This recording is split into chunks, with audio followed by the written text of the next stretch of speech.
It's Friday Night Live. I'm a few minutes late. Thank you. We have a very, very special guest on tonight, and we are going to be talking about more than just the David Dobrik situation. We are going to be talking about the way people respond in friend groups like this, the power dynamics that play into this, all of the other stuff also surrounding these allegations in that apology video. There's a lot to dig into here. As we wade into topics that might be more sensitive, I will make sure to give a warning to let you know if we're wading into anything that could be triggering. I am always very sensitive to the fact that when we talk about topics like this, people who have had experiences or had loved ones who have had experiences like this, it can be very difficult to listen to. If you need to bounce, I love you. It's totally okay. Protect your energy. It's fine. We will be here for a discussion. I will let you know as we wade into topics that may be a little bit more difficult. But tonight, I'm so excited to bring on my friend, my coach, Valerie Friedlander. She is the host of the amazing Unlimited podcast, and she is a life coach in the business life alignment space with high achieving women. And she is one of the people behind the scenes that helps me do what I do, because she and I work through some of the things that I have been through in my life, some of the energies that I don't always like. And when I'm like, why am I feeling this way? Why am I acting this way? Why? She's like, girl, this, because your brain does this. And I'm like, oh, well, it makes so much sense when you say it. But in my head, sometimes it doesn't always make sense. And we're going to leave lots and lots of time for questions, because I know that you will have them. So I think we should just get into it. Let me know in the chat where you're watching from. I'm already seeing Norway in the house. Let me know where you're coming in from. And we are going to bring Valerie in and just jump right into it. Hey there. If we haven't met yet, I'm Emily D. Baker, the badass lawyer and everyone's favorite legal commentator. I'm the host of The Emily Show, and I break down the legal shit behind the news and pop culture stories we all want to talk about. I have been a licensed attorney for over 15 years, but this is not legal advice. I should warn you, I'm a big fan of the cursey words. This channel is where the law nerds unite to talk about facts, not fuckery. Hello, friend. How are you? How are you? I'm doing great. And I will. So it's really funny that since the pandemic, I have taken over the bedroom as the office for me. And I have an old cat whose litter box is like right there. And as soon as you were like, let's bring her on, my cat's like, it's time to use the bathroom. We're professionals here. It's totally fine. The law nerds know it. We have almost 1,500 law nerds in the building. I'm sure they will love. We have lots of paw nerd friends. So pets are welcome. Jay wants to say hello, and he wants to tell everybody about what he just did. It's very exciting stuff. I love it so much. I am very, very happy to have you on, because when we're talking about this today, and I'm going to give you kind of a rundown of the fact scenario that we're talking about. When we talk about it, one of the things that I think is interesting to understand is why people do the shit they do sometimes in these situations. And it's one of the things you've helped me understand about myself so much. And it's something we talk about a lot. And this is your work, helping people understand not just why they're responding, but also like, hey, this is normal. Our brains act like this. And it's like, oh, I didn't know that my brain acted like that. Well, that's so helpful. And we're going to be talking about some stuff that is a little bit difficult too. So in that, I find understanding the why. I like bringing the why to law, and I feel like you bring the why to brains. It's like, brains, this is the why brains do the things they do. And I love that so much. So I want to let you tell us a little bit about your work, your background in your work, and of course, your podcast. Okay. Well, so I'm a certified life coach, and I work with high achieving women around life business alignment. So helping you not trade in your sanity for success.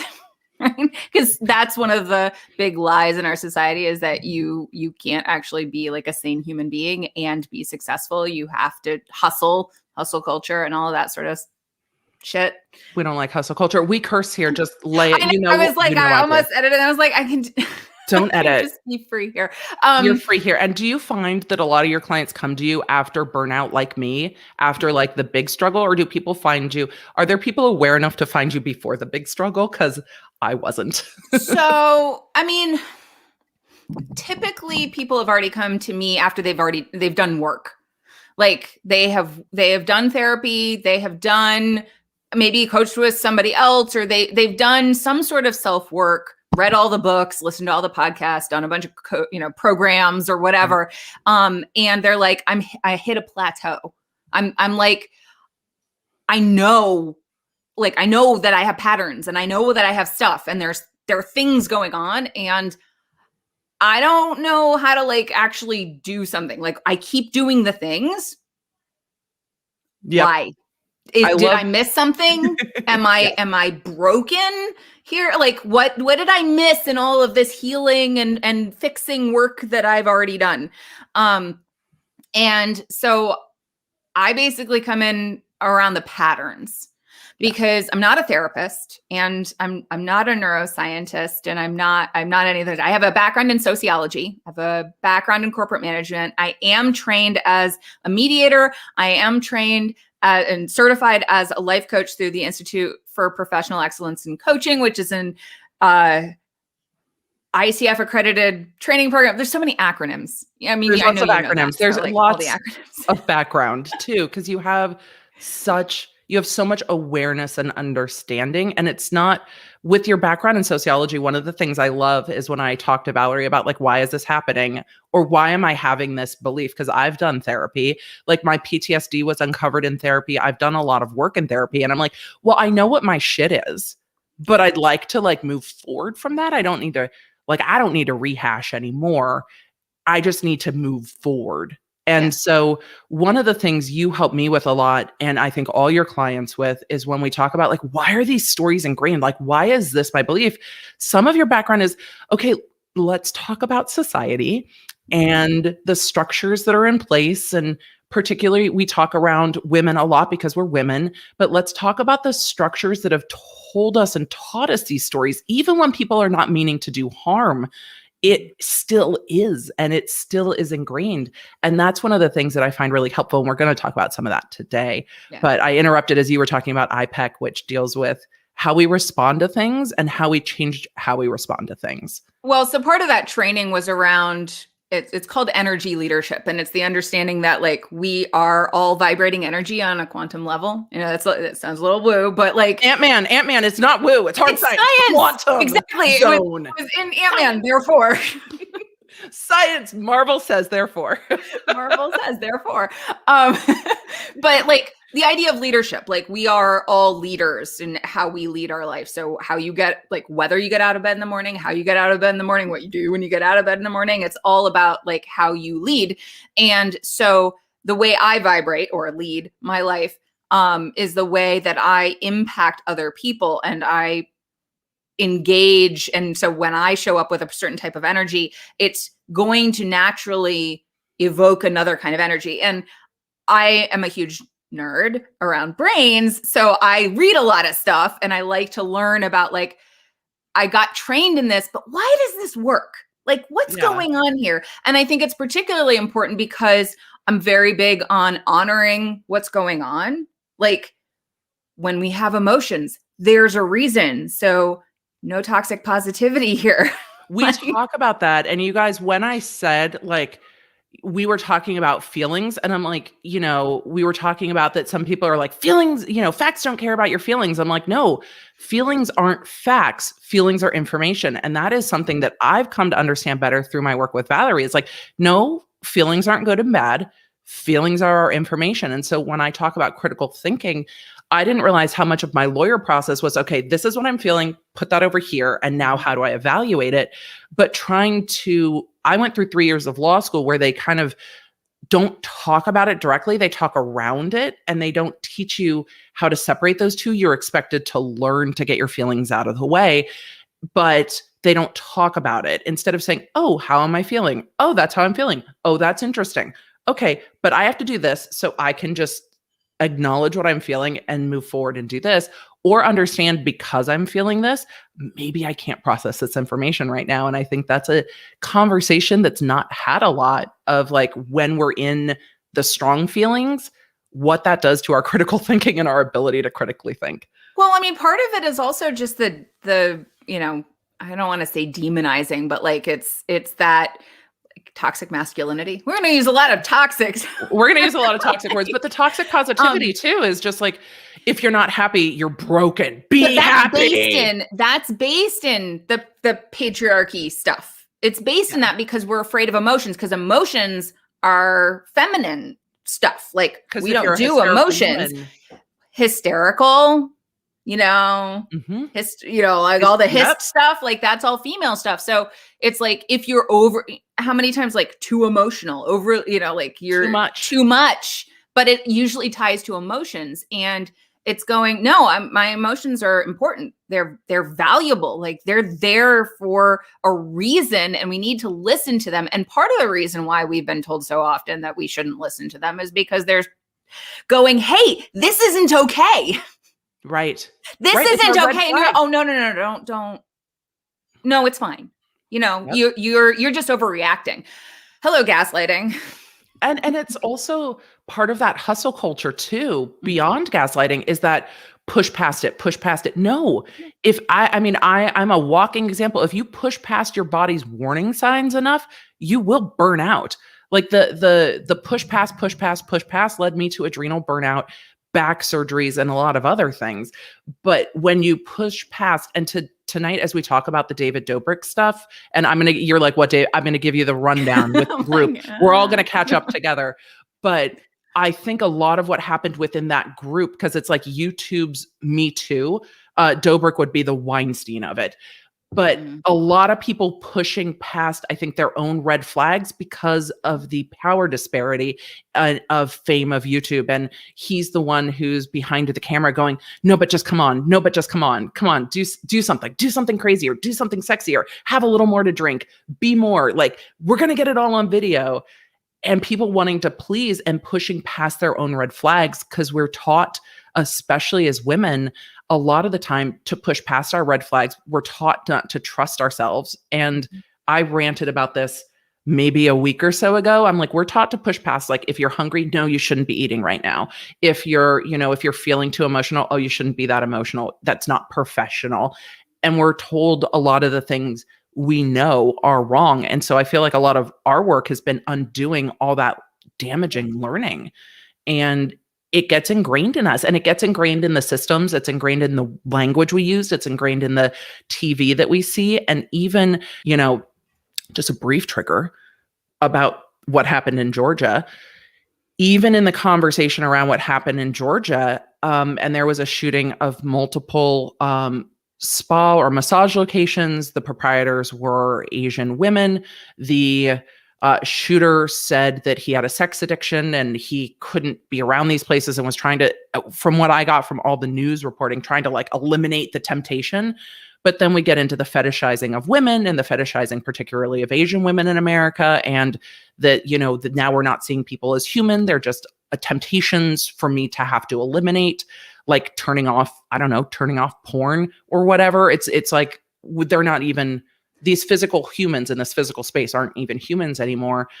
And we look at all of that, all of those structures together. And, you see a lot of the news media talking about, is this a hate crime? Is this not a hate crime? I posted on Twitter the hate crime statute to let people read it and decide. But when it's so structured, people are like, oh, well, he was just tempted by women. And it's like, no, there's this languaging around it, movies, tropes and stereotypes that made that particular to the Asian women that were lashed out at and murdered in this case. And so when we break that stuff down, it goes into everything, Valerie, and it's so weird. Well, I mean, it plays into men and in general, people learning to blame other people for their problems and saying that, well, you caused me to do this, so I being all womanly and you're stuff. responsible. Victim blaming. And then, there are absolutely societal influences. I mean, implicit bias is a thing we have that there's, especially when there's a heightened rhetoric around, just the pointing at Asian people and blaming them for the coronavirus and things like that. When you have those sorts of racist things that are heightened, it magnifies those problems, and it ties into addiction stuff too, and how we don't engage addiction. Addiction is coming from a lot of these same toxic things in our society that it's necessary to take a look at. Like, they're all interconnected. They're all part of this dominant culture that we have going on that is really toxic, and it harms all of us. Some more, more tangibly than others, but ultimately it's very harmful. So taking a look at like, what can I own and what can I do? Because all of this work starts inside. Like, if you're doing anti-racism work, you can't do that unless you start here first. If you're doing any kind of work, it always has to come here, because otherwise I see a lot of people pointing outward, especially white people who are, pointing at shaming other people. It's like, what's going on in here that you need to shame somebody else? Like, what are you feeling guilty about first?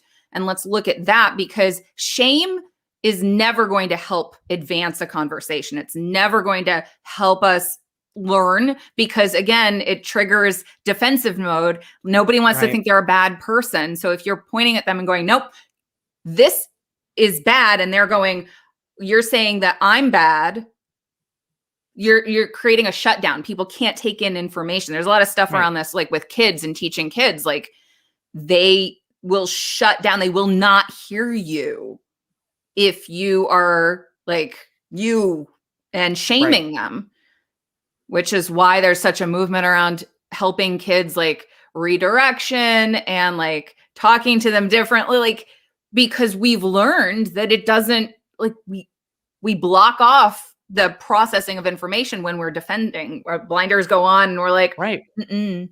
So Jen McEwen said, probably an episode that's going to get demonetized. Jen, probably, but that's okay. Thank you for this amazing and much needed conversation. We're here to have the conversations. It's nice that YouTube monetizes. I like being a full-time content creator, but I'm never going to prioritize that over the conversation for sure. And Valerie knows how we roll with that. And it's like, sometimes it just is, and that's going to be okay. So thank you. Thank you for saying it is needed, and it is needed. And when we get into that defensive mode, sometimes that also gets into like survival mode, like our like that older part of us that's like, I have to survive. I have to protect myself.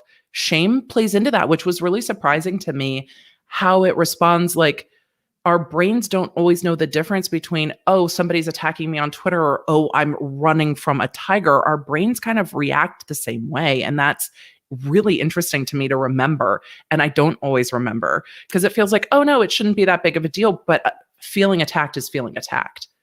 It's really the limbic system that gets set off, and it releases hormones, and those hormones go through our system, and we have an experience, and we usually tell a story about what that experience is, like what that means. So when we tell a story about what that means, then it's usually a story that ties into what we already believe, and it blocks our ability to take in new information and actually think about it using that frontal cortex part of our brain, which is the decider space, the one that thinks more logically, but still has ties. So there's a lot of complicated stuff in there, but I think it's really important to recognize, like, okay, something's going on in here. I heard recently there was some conversation about like our brains and the emotions, and related to that idea of like emotions are important information. Usually it's underneath information though. It's not like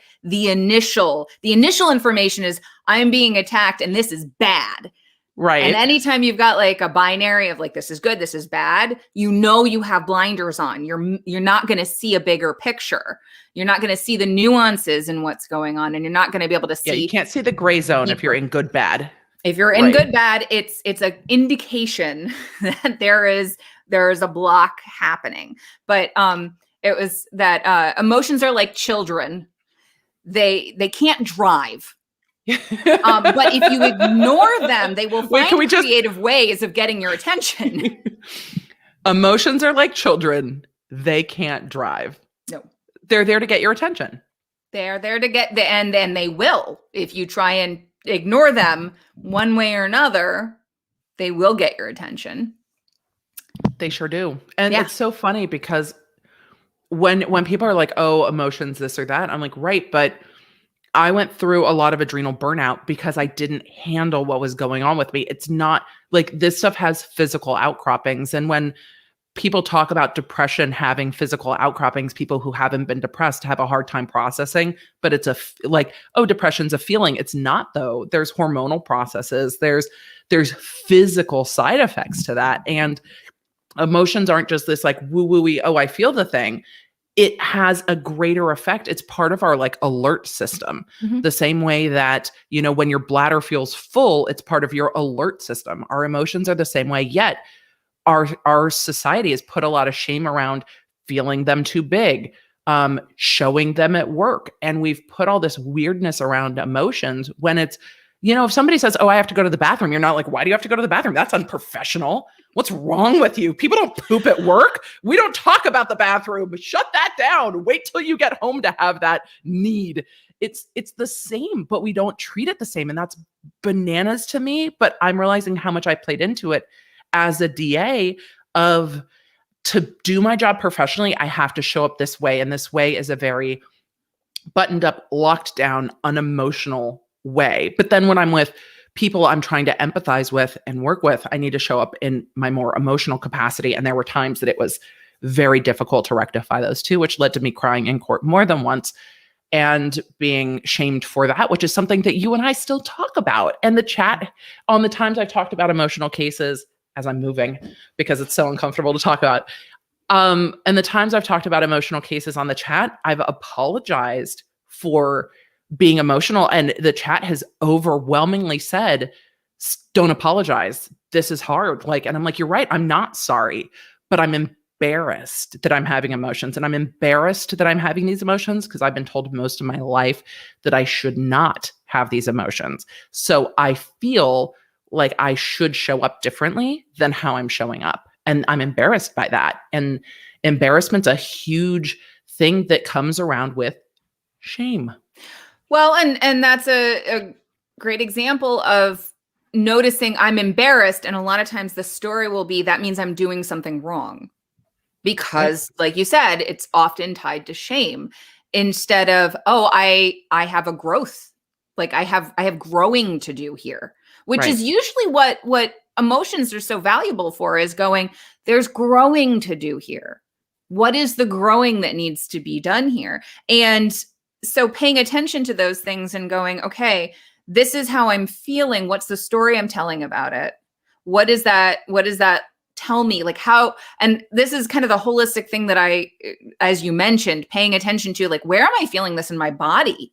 Where is this sitting? Because sometimes it's sitting like a headache. Sometimes it's sitting on your chest. Sometimes it's sitting on your shoulders. Sometimes it's sitting like a knot in your stomach. And that can be important information for like how to release that energy. Right. And how, like, what you want to do with that. Like, because what I tend to work in is not necessarily like, what happened that this is going on? Like, what in your past? Let's dig that out. That's more of a therapeutic space, the healing space, like Right. understanding that. It's more, what's the pattern that's happening here?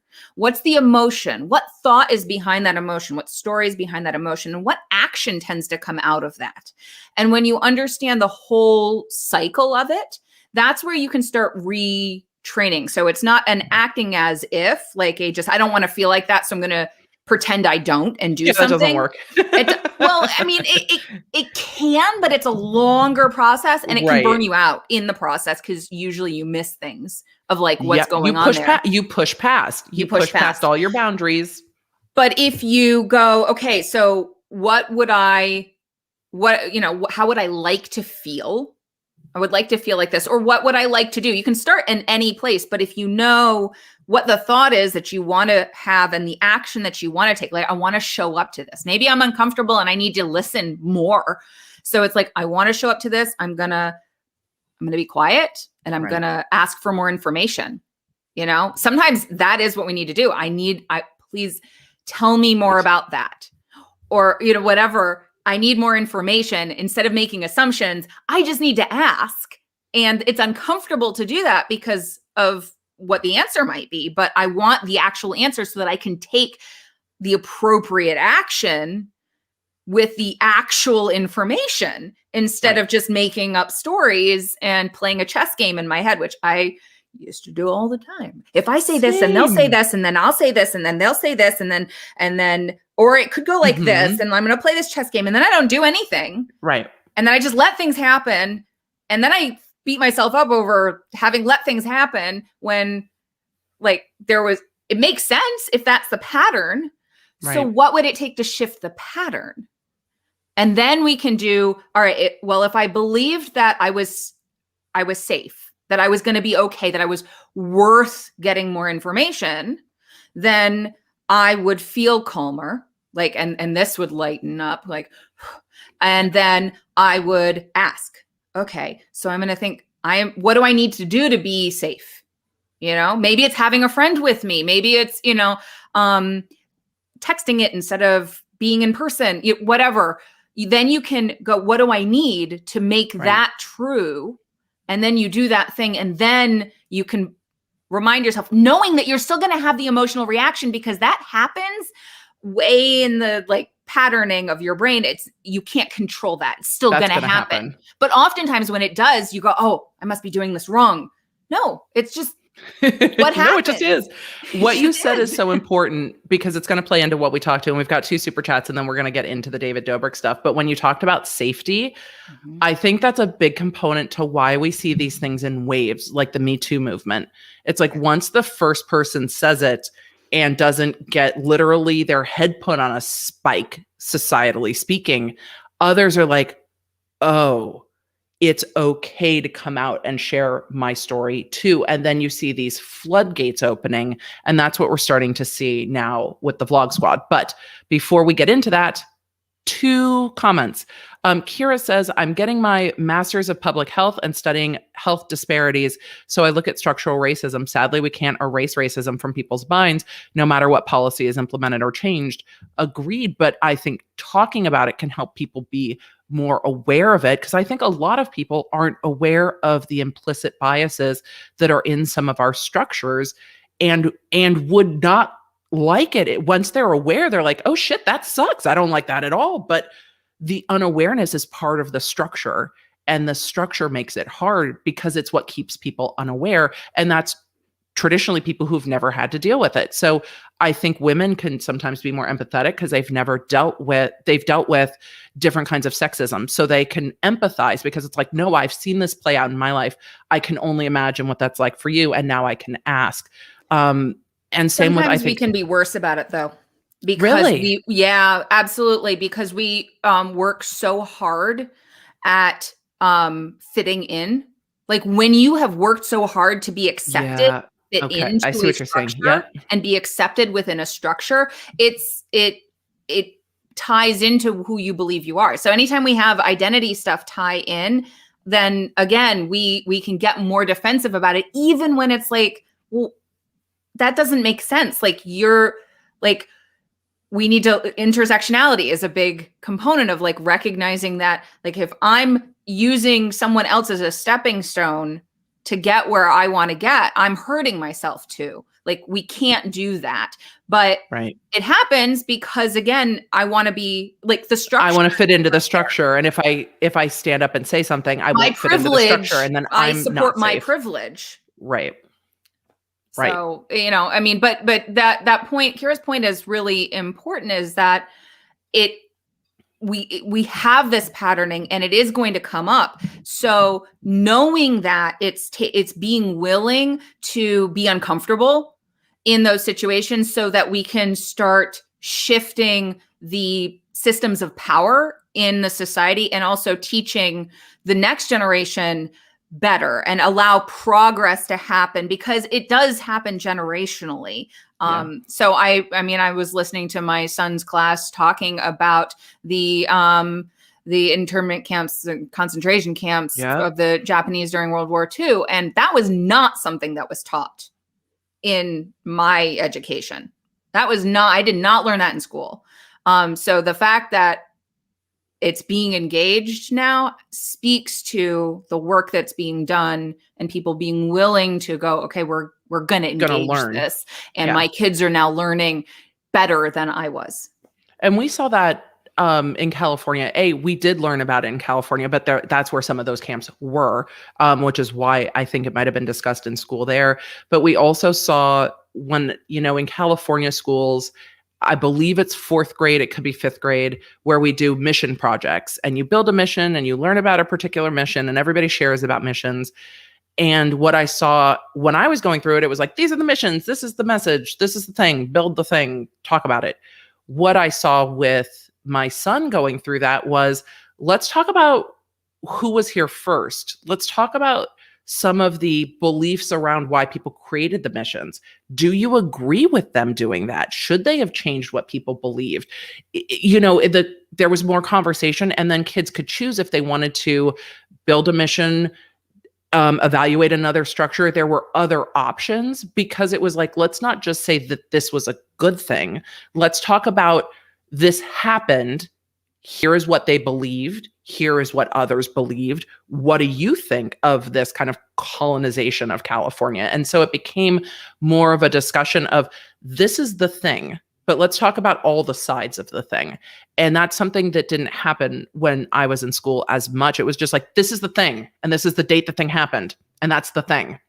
Agree with the thing, versus what did that really mean? So Ella says, when my anxiety was explained to me at 15, my doctor told me that it was like my brain had gotten stuck in the prehistoric belief that there was a woolly mammoth chasing me, even though now there are no more woolly mammoths. Correct, but Twitter can feel like a woolly mammoth chasing you. Yes. Anything that triggers that fear, again, the pain, whether it's emotional or physical, gets processed in the same part of the brain. So, I mean, that was one of the things that I did a lot of unlearning for myself around, was decisions used to feel like life or death. It didn't matter what the decision was, whether it was like, do I want, pie or cake for my birthday? Right. It's like, if I choose wrong, bad things will happen. So I will not choose. And that led me to allowing to being in situations where I was like, I don't know what I want to do. I don't want you to be uncomfortable. So I'm just going to go away. I'm just not going to be present and not deal with this, because I'm afraid. And in a lot of those cases for me, it probably would have been fine. It would have just been uncomfortable. But because I had learned not to trust my decisions and everything was life or death, then I just didn't make a decision. And I let not making a decision make a decision. And that has been a long unlearning of, like, one of the biggest pivotal moments for me was it wasn't a lot of people talk about like the thing that happened to them and then they woke up. Like, a lot of people in my industry are like, I had this near-death experience. It's always a car accident. Like, it was always, or somebody died in my life, or something happened, and then I knew that I had to do something different. For me, it wasn't an outside thing; it was an inside thing. It was an inside. I was sitting in the car. I was listening to Amy Mann's Magnolia, the Magnolia soundtrack that Amy Mann did, and I was listening to it, and I love that soundtrack. And I was like, I don't want to resonate with this anymore. I don't want to feel like this. I mean, one of her songs is Save Me. It's like, and I was like, I don't want to be like this. And it comes down to being an agent in my life. And I want to be an agent in my life. I don't want life to happen to me anymore. And you know what? Most of the time it's just making a decision, and then I make a new decision, and then I make a new decision, and go from there. And we go from there. And it's the thing that's surprising to me is that I always, sometimes when you see the self-help industry or even those in toxic positivity, it's like, just choose to be happy. And it's like, no, you have to choose to honor yourself. Choose to be uncomfortable. Choose to keep doing the work and continuing to do the work and continuing to evaluate. And it gets easier to do the work, but you're still doing work. It's not like it's again, with like fitness. When I was playing water polo, we constantly lifted weights to keep our shoulders and our abs strong so that we could play our sport. But it's not like, well, I've done that 3 times at the gym, I'm fucking done now. No, you're not done. You have to keep doing it though. Yeah. It's you don't get to just be like, we're good. We've done it. We've done 7 days at the gym. I'm over it now. I mean, you might be over it, but you're not done getting to the place where you want to get. We've got a few more super chats to hit, and I'm going to give you guys a rundown of what's going on with David Dobrik. Valerie, are you familiar with who David Dobrik is? Like, do you know? Perfect. I was hoping that was the answer because I didn't prep you. We didn't talk about this. Valerie's like, what is going to happen in this conversation? Amazingness. All right. Lightsaber lip gloss. We're already out of lip gloss. That's awesome. All I have today is I appreciate you. Thank you. Christine, you are welcome. We appreciate you too. Thank you for being here. Thank you for the super sticker, Private Joker 79. Brandy Rose said, question unrelated but curious, as someone with ADHD, do you also experience rejective sensitive dysphoria? I recently learned that my ADHD is accompanied by this, and it's pretty common. Brandy, I think though it has not been diagnosed, my youngest reacts very strongly and I think is on the realm of rejective sensitive dysphoria, but I don't know enough about it to know how much is age appropriate for his ADHD and how much is like extra. I do struggle with that a little bit, but I know it's very common with ADHD. So it's something I struggle with a bit. It is not something that has been diagnosed with me, and that comes from my own understanding of it. So yeah, I think that is that. But yes, they are very similar. And for all of you who have ADHD kiddos, look at rejective sensitive dysphoria, read about it, and then, of course, ask your doctor. When I read it, I was like, oh, that's my youngest. Okay. Because it's a lot, but that triggers you into that defensive mode. Like, I'm going to actually die now. Like, this is going to kill me. And our brains are weird. Private Joker question, when do people lose the ability to own their mistakes and instead say, I'm sorry you felt that way, or I'm sorry, but I think, Private Joker, we're going to talk about this with Dobrik's apology. This is going to come up. I'm sure Valerie has a lot of thoughts when people say, I'm sorry I've disappointed you, because that's like being like, you're wrong for being disappointed. Do you want to tackle, Valerie? I see you. Do you want to tackle it real quick? You have thoughts? I mean, specifically, like, it's hard for people to own their mistakes because of our whole thing around shame. You have to be willing to walk through shame. And a lot of people aren't. It's like Game of Thrones. Shame. Shame. Like when she's walking through the streets naked with her hair cut off and people are screaming shame at her. That's actually what it feels like sometimes, especially in the public space, to own a mistake. And what we're going to see, I'm going to pull up the Dobrik apology, but I think what you'll see in that is he's angry that he's being made to address it. Yeah. I mean, there's so many levels to what that is like in the public eye, because I mean, one of the things we haven't talked about, we talked a little bit about, brain stuff, but part of my background in studies is the sociology and the idea of face and losing face. And your face is the way you want people to think of you. And so there's a lot of stuff around that, and that gets tied to that. And it's different than the way you think of yourself, though they can often be intertwined. So losing face is like the need to save face is very strong. And so I don't know that I would say that people lose their ability to own their mistakes, but I think the more visible it is, the harder it is, because the more of a desire there's self-protection and a desire not to be wrong and not to be a bad person. And sometimes we have to walk through, we always have to walk through those feelings. And it's It's hard. hard. And people Yeah. often aren't willing to do that. They don't 'Cause want it's to walk hard. through those feelings because it's hard when you're not in the public eye, Correct. let Yeah, it alone is. when you are. But does that make it okay? No, it No. doesn't make it okay. You still need to do it. Like, Yeah. so that's not to excuse not doing it. It's really just to say, that's why. And I think what we'll see with Dobrik is sometimes there's a lot of other benefits to not owning it. And when we get into our legal system and we get into an influencer who has brand deals, owning it could cost you your livelihood. So I think people who own it will bounce back, but there's going to be a dip. And I think people aren't willing to take that hit. And they're like, no, I'm going to deflect it because it doesn't matter enough. But we'll see. We'll talk about what you think. Christine says, I want to say you're appreciated. Thank you for this talk. You are welcome. I'm going to hit a few more. Otherwise, I'm going to lose them as we get into this. With the pandemic, my phobia has transformed based on people not wearing a mask or not.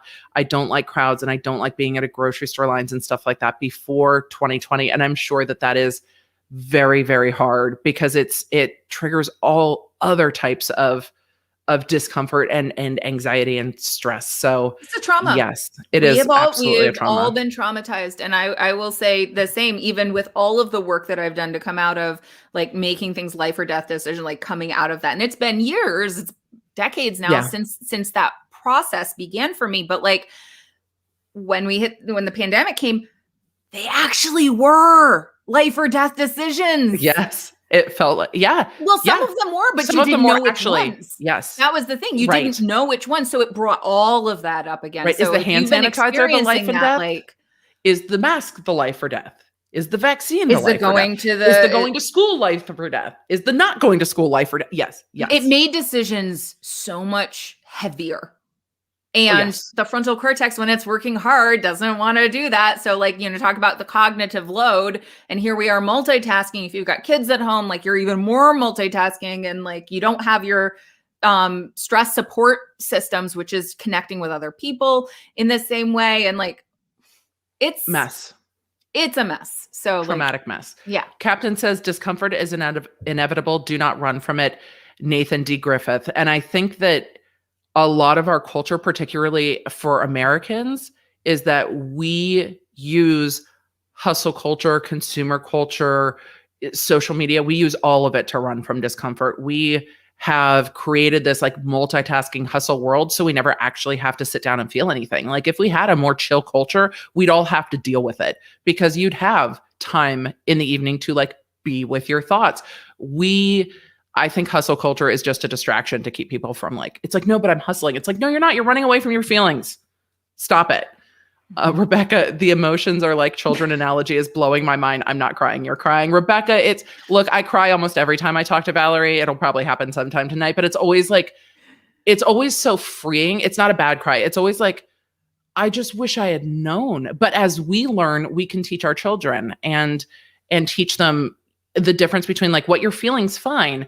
But you hitting your brother because of what you're feeling is not fine. So we can feel the things. Now we get to learn how to deal with feeling the things, which is hard because I've spent a lot of my life not dealing with feeling the things because I thought that the feelings would break me in half. So too many feelings. Also to recognize that discerning part of your brain doesn't fully develop until your 20s. So kids. I mean, I think in some men, sorry, men, I love you. I think 30s. I think some of them don't discern until they're in their 30s. I've told my children that they're not ready to be married until they're in their 30s. I would say not necessarily that. I think it's the capacity to. There we go. Let's not say that actually is happening. It's the capacity to. There we go. I love that. Jay, that the capacity to discern. It doesn't mean you activate it. It's like your superpowers. Making the decision is easy. Committing to the decision is the hard part. I think sometimes though, when we're in that defense mode, even making a decision is hard for me. Well, and making the decision, but then committing to the decision, that's where the what do I need to do to support me taking action comes into play. And a lot of times people just say, I just need to be more motivated. I just need accountability. It's that a step was missing. It's that you tried to jump, 5 steps instead of 1 step. And that's a lot of the work that I do with clients is like, they're like, I want to jump up here, but I'm not doing it. I'm like, because we need to do this and then this and then this. Like, I don't want to, I would just want to jump. Nope. Yeah, it's hard. We get it. Go through the ugly part. Yeah. One of the things Valerie said to me in our work, because in the time we've met, I mean, we met in what, 2017? Ish, 2018. Yeah, no, I think it was 2017. That sounds right. Yeah. And so I was still a district attorney when we very, very first met. And then when in the work where we started to work together and get to know each other, I've gone through a lot of change, like life change, big change, lots of change. And there's times when it's really hard. And Valerie's like, you've got to remember that like caterpillars completely digest themselves when they become butterflies. So like, it's not all just like you go into a cocoon and then you come out. She's like, they digest themselves. I'm like, what? What? What? And she's like, yeah. And so there's times when the pain is hard and I'm like, I feel like we're digesting ourselves. But that's where the toxic positivity. Oh, you're going to be a butterfly. No. We got to go through there's an ugly bit in the middle there that nobody talks about. Goo. Goo. Yeah. Literally. Goo. Nobody talks about it. Linda has feelings about participation trophy generation. It's because of the participation trophy generation. They were never wrong. They don't know how to react appropriately. I think we do see pendulum swings, and my experience with this is more in criminal law. We see pendulum swings between the laws are too strict. We want to be more lenient. Holy fuck, we don't like what's happening now. We need to be more strict. And I think we saw that with the participation trophy of like trying to understand brains. And I think people were trying to be helpful, but the problem is teaching grit and resilience has to come through actual hardship. So the participation trophy with the two parents in the workplace and family structures changing, I think a lot of people didn't know how to deal with letting your kids be disappointed. Yeah. Well, because oftentimes it triggers, I'm a failure as a parent, when it's like, no, that's not yours to control. I mean, that's really a lot of work is around, this is mine, this is not mine. And we have trouble, especially understandably, doing that with our kids. Like their journey is not mine. I get to do my best and I don't get to control the way they think and what they take away from it. But also we're talking about like the whole thing around, fixed mindset and growth mindset. Yeah. And that's become very popular, especially in the education space of, fixed mindset is, you're either good or you're bad. You're either right or you're wrong. You're either smart or you're dumb. You're either, like it's that. And then growth mindset is like, I made a mistake and I'm going to grow from that. There are opportunities that come from that. The problem is that the woman who created this made it a binary. And binaries are trigger your survival brain. And so it's like, damn it, I'm not in a growth mindset. And so she actually did a redo of the book. She did a next version of the book and she has a whole chapter that's called False Growth Mindset because of that dynamic of going like, I love that. Fixed mindset is bad. So you need to have growth mindset. Right. But I love the awareness of like, okay, we got part of the way there. Yeah. And now we keep learning and growing to get more of the way there. Mm-hmm. And that's a hard thing to do when you feel like everything's hinging on this, or I've made a mistake and I'm embarrassed. And that's, again, when we're talking about owning mistakes publicly, if you don't feel like there's an opportunity, like I can't recover from this, how do you own it if you don't know what's next? And we don't learn that, and we're not seeing that modeled. We're seeing a lot of cover-ups, and this is not new. I mean, look at politics in America. Like covering up mistakes is not new. Yeah, well, you can't take in new information and grow and learn better. And we have a lot of that belief system in our mind. But like, I made a mistake, I am a mistake is that connection really blocks us from growing from information. Yeah. Like I made a mistake. It doesn't mean it's the end of the world. It's very hard to learn. I'm still valuable. I'm still important. I still matter. And I get to learn and grow and do better. When you know better, you do better. That's Emery said, I was a germaphobe long before the pandemic due to my kids' immunodeficiency. The pandemic made it easier for me because it's finally okay to talk about. That is a great silver lining. I imagine it would be very hard to explain to people, and they would be like, oh, no, it's just going to be fine. You're like, but actually, not for me. So could you just respect my wishes? We had a kid who, my oldest, was in the NICU for a little over a month. And so when family members would be like, can we just, and we're like, no, you can't. There was a lot of pushback on those boundaries. And it was like, it's like, oh, it's not that. And I'm like, but it is that serious though. But it is. And I feel very disrespected that you don't get it. So I can imagine, Emery. Karen said, how do you separate your own personal emotions from a case where the person has similar experience as you? How do you honestly critically think? Karen, for me as a DA, I didn't process my feelings about it and I put them into a box. And it led to me putting up quite a lot of boundaries and walls and not accessing that part of myself, which was not healthy. And I'm unpacking it still. So I did not have great thinking. I think if I was to go back and do that work now, I would be able to process it better. It's just harder. It takes a little more work to process it. So I have done more work now instead of like put it in a box, put up the walls, don't access the emotions. But I shut it down, which was not healthy. And then in juvenile, when I was a juvenile DA, it was like, I got home and I'm like, where's the vodka? Because I had no coping skills left by the time I got into juvenile and stuff was so dark. I was just like, I don't want to remember any of what I've seen about humanity. I don't want to know the things. Some things in criminal law are so difficult that when you see them, you can't unsee them and it changes you a bit and you don't want to share that with anybody. And I worked with my therapist about the fact that I was afraid to tell my therapist about what I had going on at work because I didn't want to traumatize her.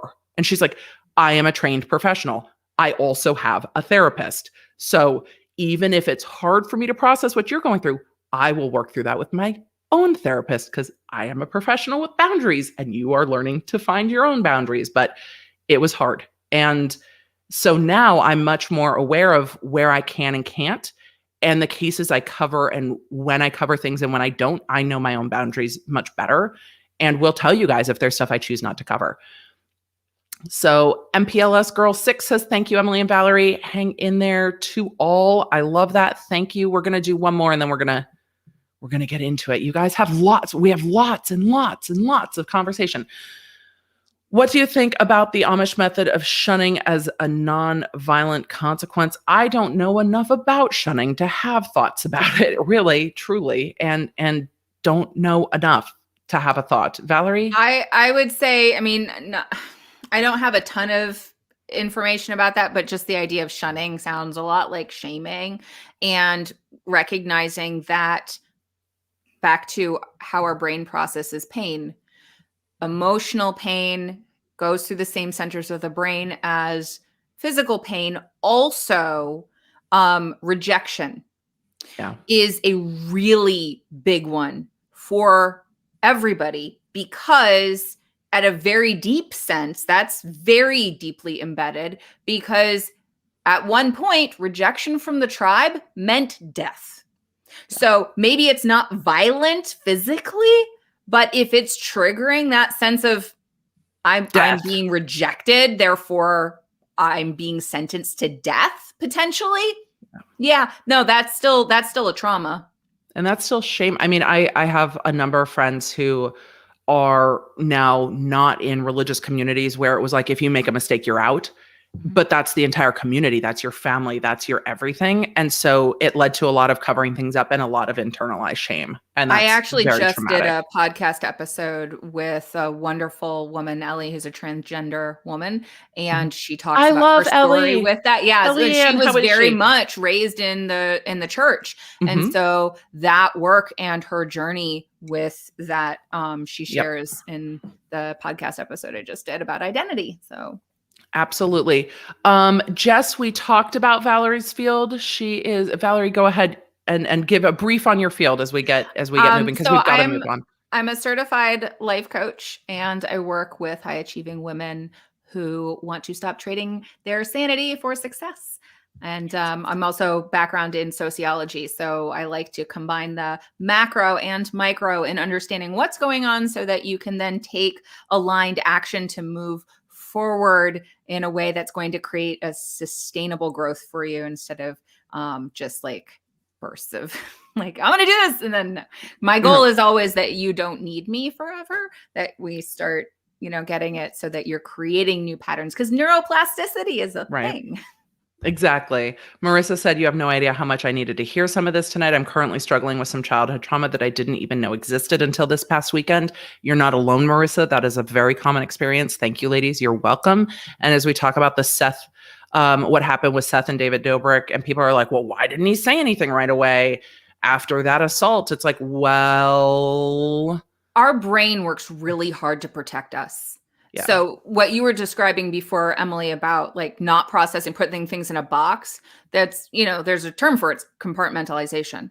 And so separating that out and going, I'm not even going to look at that. I mean, that's something that happens to a lot of people who have experienced childhood trauma at that age. As your brain is developing, you just forget it. Right. Like, it just gets shut down until you are in a space where your brain goes, okay, safe. Here you go. And, and that's really, I mean, if you don't have someone supporting you, a therapist or someone, that is, definitely do that. Yep. Because you're worth being supported. Betty says, I was told by a wonderful therapist who told me the only thing we can count on is change. Agreed. May said, I had a therapist tell me that going to therapy is normal. I used to think I was broken for having to go to therapy. It took me a long time to realize it's okay. It is okay. So to that, one of the things that there's a great TED Talk about stress, and it's by her last name's McGonigal. I'm forgetting her first name. So, like Professor McGonigal. But she talks about how the studies have been done that, we know that cortisol and adrenaline get released when you're having a stress response to, heighten your awareness so that you can deal with whatever the stressor is. What also gets released is oxytocin, which is the cuddle hormone, which tells us to connect with people. And that creates a natural stress resilience. So it's not that stress itself is necessarily bad. It can be useful. It's the way we engage stress, and the fact that we have toxic individualism. How many toxics can I throw in? All. This idea that we have to be, self-made, and we have to do it by ourselves, and you should be strong and tough and all that. You are strong. Asking for help is being strong. Right. It's brave, and it's important, and we need each other, and we need support. And I'm a huge advocate of having a team of support. Yes, all the things. And Rachel, hello, Rachel, said, unfortunately, communication between different individuals is lacking at times. It can happen. Stomp on you before you stomp on me is normal in so many people. Again, when we get to that defense mechanism, and we're going to talk about it. So you guys, if you super chat now, it's going to take me a minute to get to, because I'm going to catch Valerie up on what happened with David Dobrik in the vlog squad. And then we're going to get to it. As I said, that Pam just super chatted. You're the last one, Pam. The rest of them I will get to after we chat, because we've been on almost an hour. It took me a long time to realize that emotions were okay to have, and not an inclination that I was broken. Thank you for this, Pam. I think a lot of us feel that way, and we're going to get into that, because we've got the gamut of like assault and victim shaming and an apology that's not an apology, and behavior that's really gross, and frat boy mentality and toxic workplace and all the things. So the topics we are going to be covering are serious. The allegations are serious. They are allegations. They are things that have been reported. We are going to talk about them as allegations. It's not because we don't believe people. It's because legally they are allegations, and we are a legal channel. So we're going to deal with SA. We are going to deal with the R word. We are going to deal with intoxication. Warning now, that's what we're talking about for the rest of this as we get to, and then questions. David Dobrik, Valerie, is a YouTuber. He has on his main channel, let me see, because he didn't post his apology on his main channel. I believe he has something like 18 million followers on his main channel. He is a vlogger. He has a squad. Now, I don't watch his content because it's like 14-year-old type adult content, but made for kids. They are kind of jackassy. They've got a squad called the Vlog Squad. They pull pranks on each other. They make jokes that are sexist, racist, ableist. They fat shame. They body shame. They're one of those groups of friends, or they say they're a group of friends that are like, I'm going to make fun of you and I'm going to make fun of you. And we all make fun of each other. And isn't it fun? And David's got the camera going, let's get it for the vlog. That's the Vlog Squad, my opinion. I don't watch their content because I'm not like, bleh. What came out first was an individual that was part of the Vlog Squad named Seth. He was part of a stunt for the vlog where David told him apparently that he was going to kiss one of the women as part of the Vlog Squad, and she was going to be in a mask, and this was part of the bit. And he's like, okay, I'll kiss this woman. She's in a mask. It's part of the bit.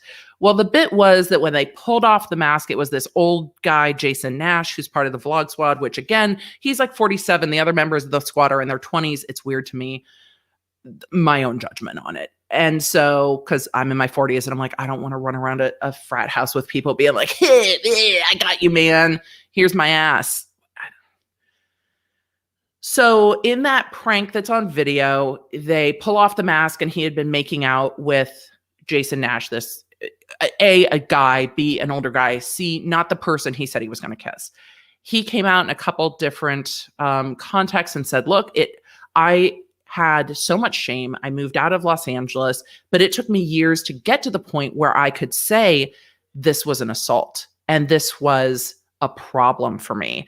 And a lot of the commentary was like, well, he did another prank with them after. He stayed in this environment. He stayed being part of the Vlog Squad. But again, David Dobrik, 18 million subscribers now, but millions and millions of views on these videos, then created this environment where like, if you're in the vlog, you're like famous by association. And if you say no in the vlog, that we've learned later from other members of the Vlog Squad, like if you say no to if you set a boundary, you're out. So if you set a boundary, you are out of the vlogs, you're cut off, you're out of the friend group, you're out of the community, you're out. So for me, it seems like a very toxic work environment. So that went on. There was no apology from David, no statement from David. One of the other members of the Vlog Squad was like, you agreed to do it. You agreed to do these pranks. I don't think there's consent. They victim shamed Seth. You agreed later. You stayed around. Why didn't you tell us it was a problem at the time? Seth has come out and said, Seth, by the way, being a Black male, David being he's actually a dreamer from Slovakia, I believe. Jason Nash being a white guy, but he was like, I felt like in the moment, if I responded one way, I'm the angry Black guy. If I respond this way, I'm this. Like, there's no, like, the way he described it was really that like push-pull of I didn't even know how I could respond. So I just kind of laughed and froze like, ha, ha, ha, what the fuck, guys? Ha, you got me. Like this total typical I say because I've talked to a lot of victims who have dealt with stuff and are like, I didn't even know what to do. I just literally shut down and froze. So that started coming up. People were talking about what's going to happen like legally from that. And then Insider released an article that I'm going to pull up on the screen. You're going to get to see it too, Valerie. We can screen share this Insider article written by Kat Trenbarg. I hope I pronounced it right. I think it's Trenbarg. Kat, I love you. I don't mean to slaughter your name. I pronounce things badly. It's hard for me. So Insider did this entire investigation, fact-checked, double-checked, with a woman featured in the vlog who had gone over for an evening to be with Dom, this dude, who's one of the Vlog Squad members. And the bit was that Dom was having a 5-way, and all these girls came over. They were under the age of 21, and they were going to get with him. Well, it's very clear from the video that the second they got over there, they're like, we thought we were hanging out with these famous vloggers in LA. Like, isn't that an LA thing to do? He put out on Instagram, who wants to hang? And somebody left and got alcohol and started plying the girls with alcohol. And David was saying things to them like, come on, be fun. You guys are being like all lame and stuff. You guys are being boring. be fun, do something sexy. And Dom was like pulling people onto his lap, and the girls are like, we're just here to hang out. Well, after getting one of them inebriated to the point where she didn't remember most of the evening, they pulled her into a bedroom, blocked the door, told her, oh, just give me a kiss. Like, you're here. I am entitled to it. Come on, it's fun. It's no big deal. It's just for the vlog. Well, she was unable to consent in any way, though had made it clear from video the entire evening that they were not down to do the things. Her friend came into the room with her to try to protect her. He ended up engaging in adult activity with both of them in a non-consensual way. The woman who was intoxicated, her friends had to dress her and get her out because she was passed out on the bed afterwards.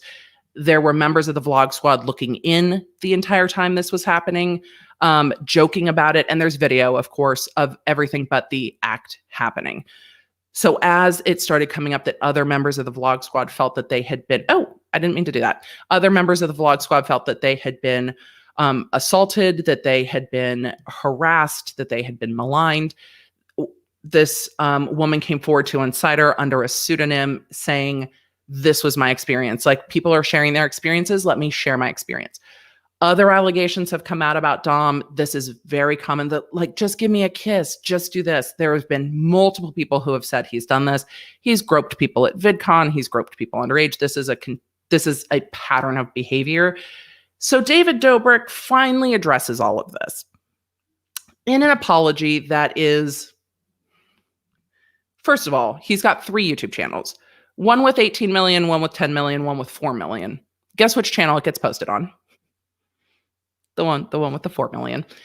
And he sits down and says, well, we're going to pull some of it up. Oh, I'm going to pull it up better. He sits down in a 2-minute video and says, I'm sorry that you're mad about this.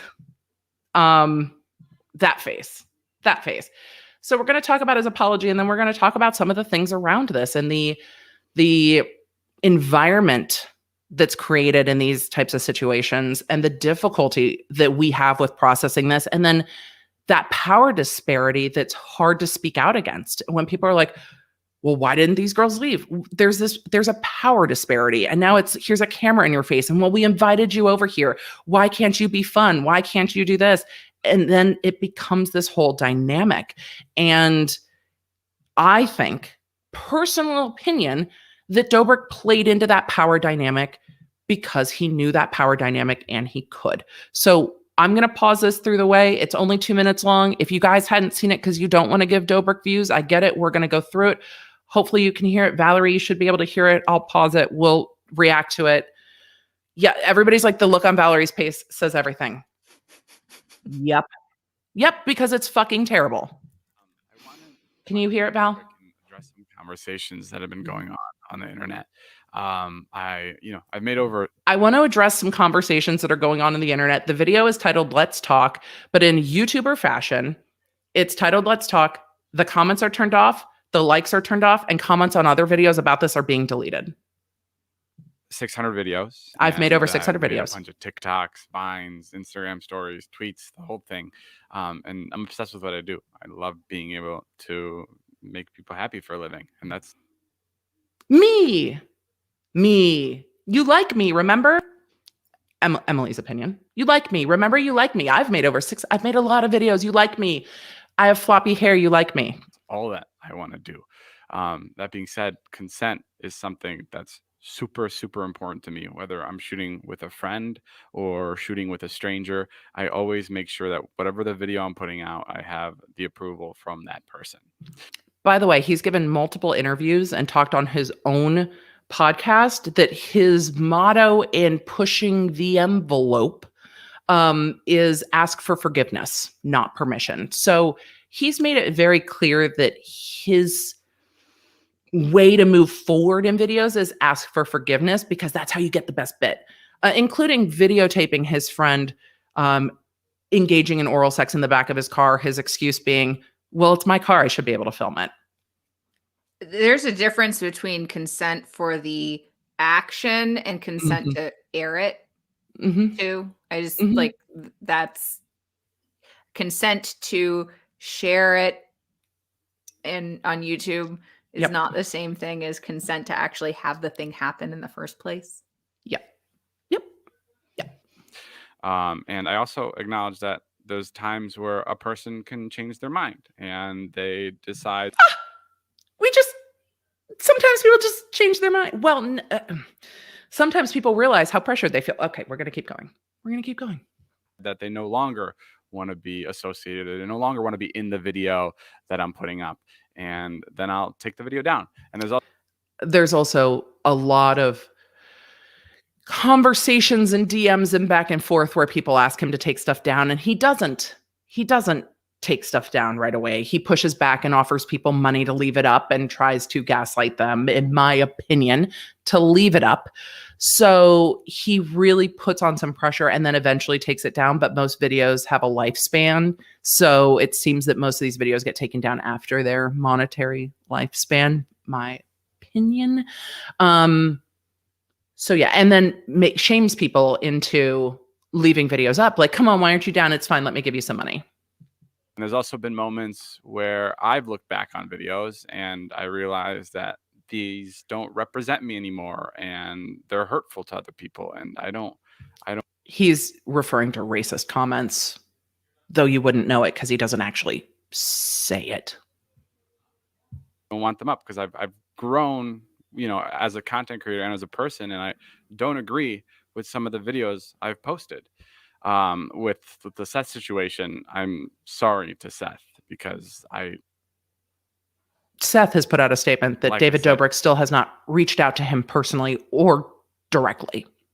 I would just want to make videos where everybody in it, whether you're participating or watching, is enjoying and having a good time. And I miss them. It's such a good time. Don't you want to be on my video and be famous? We're going to talk about people pushing their own red flags and boundaries because of power disparities. I couldn't have paused this better. It's the mark with that one. And I'm really sorry. I truly, truly am. And with people in my life that I don't film with anymore, like Dom and, the other people that I no longer film with, I chose to distance myself. He uploaded a video joking about girls having a three-way when they were passed out, intoxicated, and did not give consent. So, and this, by the way, if you guys, I know a lot of you have varied feelings about Keemstar. I understand. He did a video on his channel where he pulled up David acknowledging the allegations against Dom a year before this happened, saying, I know Dom's been, a little too aggressive with ladies, a little too handsy with people. So he acknowledged that a year before this all went down and still associated with him. So there's that. Because I don't align with some of the actions, and I don't stand for any kind of misconduct, and I've been really disappointed by some of my friends. I've been really disappointed by my friends. It's not me, guys. And for that reason, I've separated from a lot of them. I think with any video I make, my main purpose is to make people happy, and he won't even look at the camera. My main purpose is to make people inspire people, and I never want anything to get in the way of that. And I'm sorry if I've let you down, and things like that won't happen again. And I learned. He also hasn't made a video during the pandemic for like a year, but he looks so annoyed to me. He looks so annoyed that he has to say anything. For my mistakes. And I also believe that actions speak a lot louder than words. And, you can take my word for it that I'm going to change, but I'll also show you and I'll prove to you that, the mistakes I made before won't be happening. Maybe apologize to people and stop copyright striking those to have their videos taken down when they talk about you. But that's maybe just my thoughts on it. Yeah. But yeah, that's it. All right. I love you guys. I'll see you later. That doesn't sound like an I love you guys, by the way. That sounds like, fuck you guys for making me apologize. Why do you think this is a big deal? So that's what's happening in the YouTube sphere. And he seems very angry to me My perception is he seems very angry that he has to apologize or address this at all. And he's like, why should I have to address this? Oh, by the way, that's the entire statement video. I wouldn't call it an apology because it's like you guys are mad about shit and I have to address it because you're so mad and I've lost a couple 100,000 subscribers. Everybody's like, don't forget the Kids' Choice Award behind him. Yes. He's also on an anti-bullying campaign. But one of the things that's become clear to me as I'm watching all the stuff come out about the Vlog Squad is that people were pushing past their red flags because they still wanted to be a part of it. And that power dynamic is very interesting to me because I think it's something people don't always understand. But we see this in workplaces when people are like, oh, well, that boss did this and that to you. Why didn't you just quit? Well, I might be blackballed in my industry. Why didn't you just say something? Well, it can have these negative impacts. So how does that happen? Like Miss Saber said something I wanted to address. Still confused by the mic. I think he's guarding himself so that he's not showing his anger because his hand that comes off the mic starts doing this a lot. I think he's holding the mic so he doesn't do this and look more angry because he's trying to look like he's not angry to me. So that's a lot. Yes. It's a lot. So I guess with something like that, I don't know what's happening inside of his head. I don't know. And I can't try not to make assumptions about the things that are going on for other people. There are two pieces that I look at with something like these sort of dynamics, and it's what's going on that created this, that allowed this to happen, like you were saying, like the dynamics within the situation itself, but also the societal dynamics that create this kind of situation, because it's not unique. As you mentioned, it happens in workplaces all the time. It's right. All over the place. So, and then how, like, what do I want to take away from that? Like, what do I want to engage in that sense? Because a lot of my work is about owning personal power, and it's about being able to, like, if I get too caught up in somebody else's head and too caught up in what other people are doing, then my focus goes into them, and I want to, that's like off balance. My control, or my thought of control, is out here instead of here, where I actually have power. And so with something like that, I mean, I think that it speaks to the power dynamics, the white male patriarchy, cis gender, heterosexual, like all, if you look at circles of privilege, it plays into that. I mean, he fits the primary circles of privilege. So there's that component of, like, how is he getting allowed to keep getting money and supported? Like, what is happening outside that's supporting that? And you were talking before about, like, attention. What do we pay attention to? Are we paying attention to the car wreck? Are we standing there gaping at it? Or are we going to get help? Right. Are we going to go do something to, like, address what would cause that? Or, getting the paramedics, or, like, what are we doing with our attention?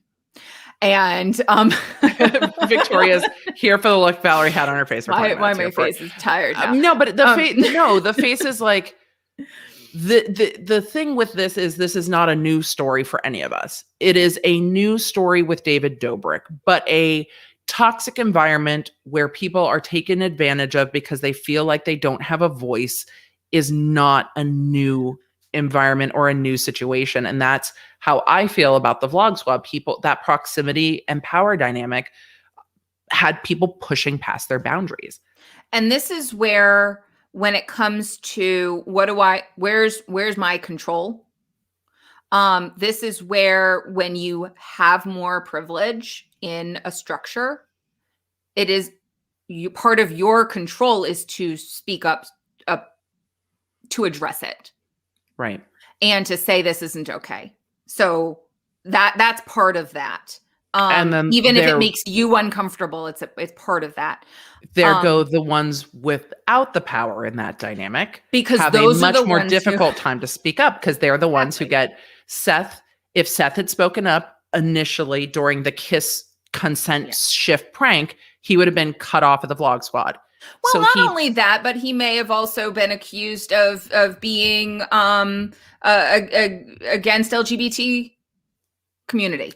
There's so many places that could get. He's being accused of being a liar at this point. And like, why aren't you just cool, bro? So there was definitely some of that, and a lot of like, well, you're clout chasing. This is a big thing on social media. Oh, well, you're saying it later because you're clout chasing. And his own statement was, I'm saying it later because I didn't realize how bad it was until I got a way to process it.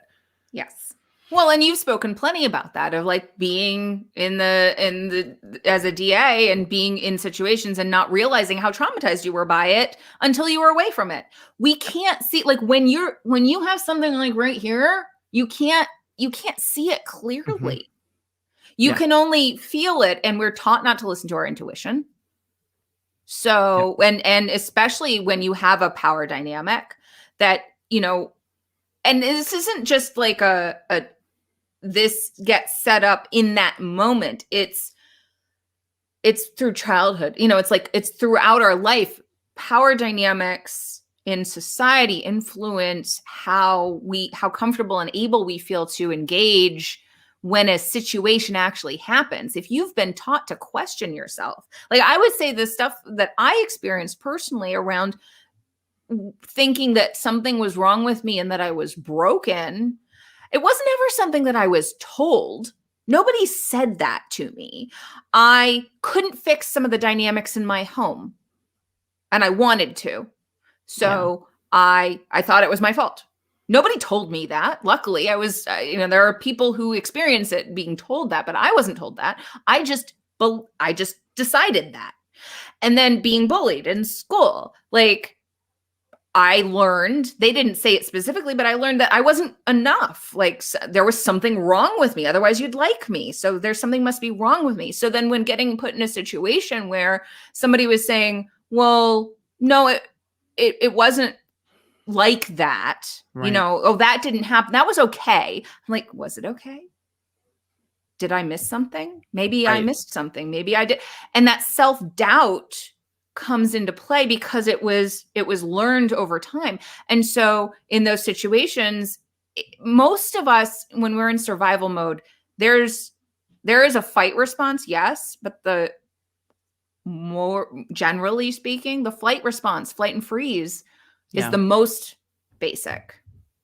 It's the most predominant. So, and I think on that, our culture and the culture of movies and stuff have conditioned us to believe that the fight response is our primary response. And so when we see people freeze, I mean, we see juries be like, well, why did they freeze? I mean, if this happened, then your response should have been that. And I don't know where that conditioning comes from, other than, movies and TV and just this, oh, if something bad happens to you, you fight. But that's not how most people respond. But it's where you get into the, oh, I should have responded like this, and I feel like I should have responded like this. So now I'm afraid to even say something happened to me because I question myself because I responded differently than what I think I should. And talking about that freeze response is so important. And even the flight, I mean, with Seth, once again, he shared his experience. There's no legal action pending. There's no police reports that we know of, but he's speaking up and sharing his experience on the internet, I think, from my perception, to help others learn that this is what he experienced and why it took him so long. It wasn't until he moved out of the state that he really had the time to start to process it. And that's part of flight. Even though it's a year or two later, it's still getting away enough to give yourself some space to process. And I think people have a lot of shame around responses as well. And I think there's this societal, well, if this bad thing happens to you, you say something and you fight back and you do this. Well, freeze is also something your body does to protect yourself. It's as though it were a decision that you And made, it's not. that you You're chose, right. and it's not a decision. It Can you is just say that not- again? It's not a decision. Your response to It's not- trauma not a is decision. not a decision. Yeah, you didn't choose that. Your brain literally didn't choose that. Like breathing. Your conscious brain didn't choose that. And I think we do put this idea that we're so high-minded. You know, we our frontal cortex is so amazing, and we are, you know, creative, and we come up with great. Yeah, when we're not feeling like in danger, when we're not Right. feeling threatened. I mean, that's you didn't choose that response. You just did. I mean, and I No, go. with separating it from that kind of thing, I'm going to share something for me that happened when my older son was young.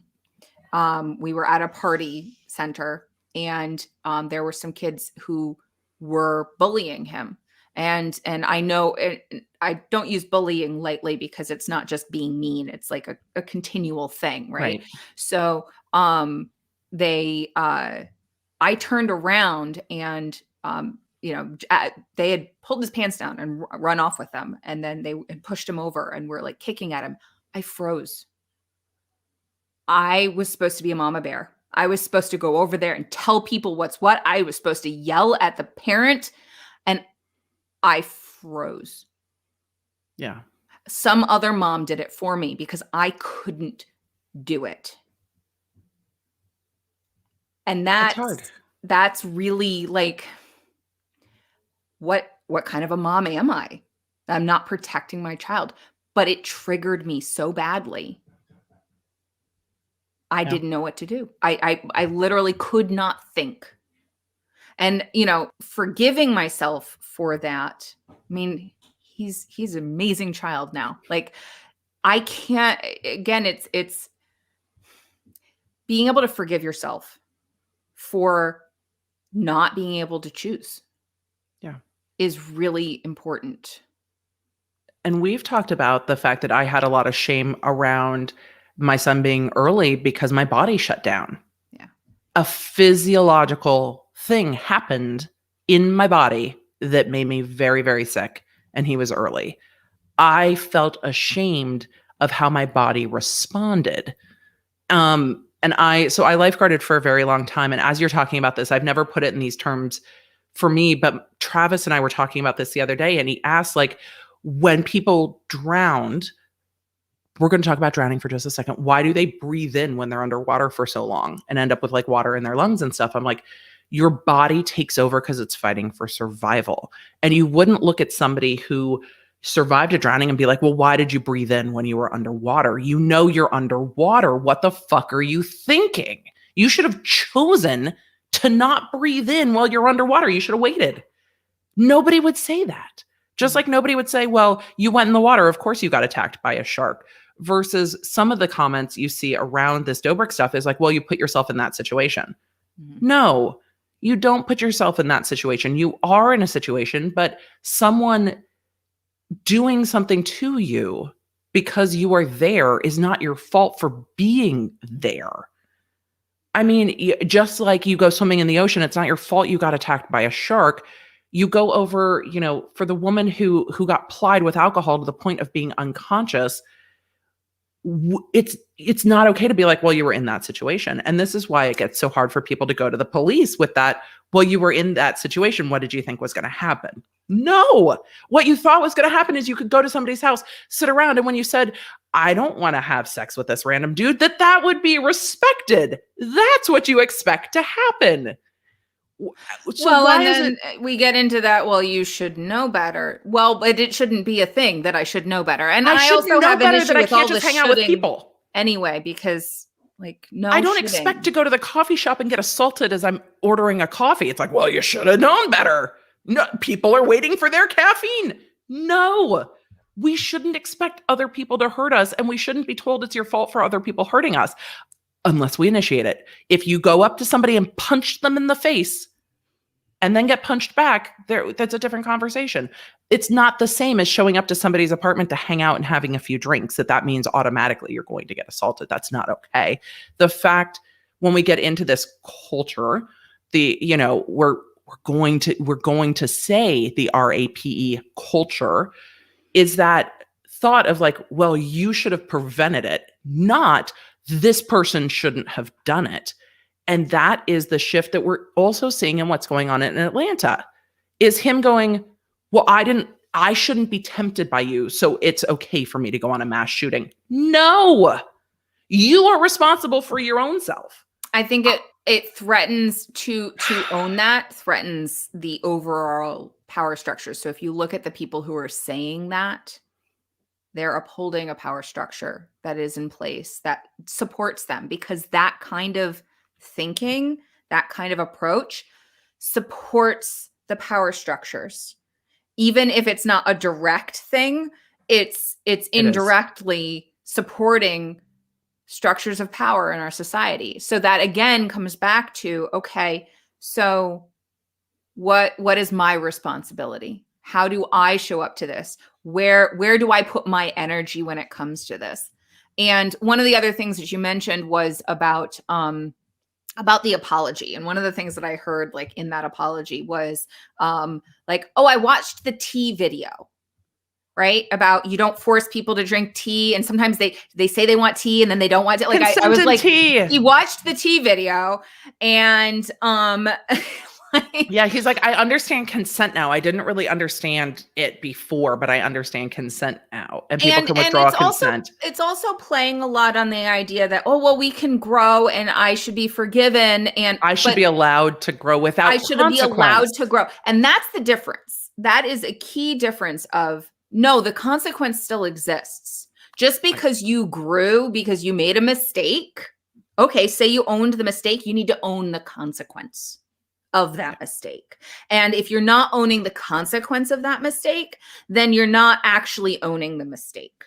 And the only way you can actually grow is if you own the mistake. And I'm not saying you have to say, I am a mistake, but you actually have to own the mistake and own the consequence of the mistake and go through the discomfort of that and be willing to go through the discomfort of that to be able to repair or move forward from the damage that was done. And this is, I mean, that's whether you're talking about it as an individual or as a system. I've benefited from white supremacy. Therefore, I need to look at the places where that's happened and be willing to be uncomfortable to engage that system to change it. Whether, like however I feel about my own personal life, like there are multiple layers to this. And one of the things that I learned a while ago is that, I had a friend who I said something to, and she was hurt by that. And I apologized to her. I said, I'm sorry that hurt your feelings. And this is why I did that. And then you did these things. Right. And she came back and she was like, I cannot accept an apology that involves justifying it and then telling me that I did things wrong too. That is not an apology. And I don't want to talk to you anymore. And I had to sit with that for a while. I had to sit with that and go, oh, well, how do I fix it? How do I make you forgive me? And I was like, I can't. All I can do is own my part and do that. And so I think that's important. And I saw one of the chats pop up about like I should be able to expect people to be decent human beings. And I think that comes down to we need to emphasize, what does it mean to be a decent human being? It seems like a dumb thing. Like maybe why should we even have to define that? But I think we need to define it. What does it mean to be a decent human being? Yeah. And are the structures that are in place in our society supporting that definition? Or are they perpetuating a different definition? And what are we doing about that? Right. And I think some of that comes with the discomfort of people sharing their stories and sharing their boundaries and being able to respect boundaries. And we've seen this even in the workplace where people are like, years ago, oh, millennials are doing all this. I'm like, millennials are setting boundaries that they're not going to work all the time. And everyone's really fucking angry about it. But well, and they're trying to create situations like, oh, if we make it fun in here and put all these you can things work in, then more. they'll just want to live here. Put a and slide. A lot of millennials are like, work all the time. No, that's not, that doesn't fix it. Just Right. making it like fun here. But that idea of boundaries is a thing. Like, if I set boundaries, other people are not always going to like it if it impacts their Right. perception of me, if it impacts their perception of themselves, if it impacts the dynamic between us. Setting boundaries and doing things differently involves change. It involves doing something that is out of your norm, which is out of your comfort zone. Your norm is your comfort zone. So you're doing something out of your comfort zone. And when you do that, it's naturally going to impact other people, which is going to impact their comfort zone. Which is hard. And so depending on the people that you have in your life, they may not be happy about that. And they may push back against that because they feel uncomfortable by what you, and okay, well, that'd be great if they didn't. But again, depending on the level of threat it feels like to them for you to change. Yeah.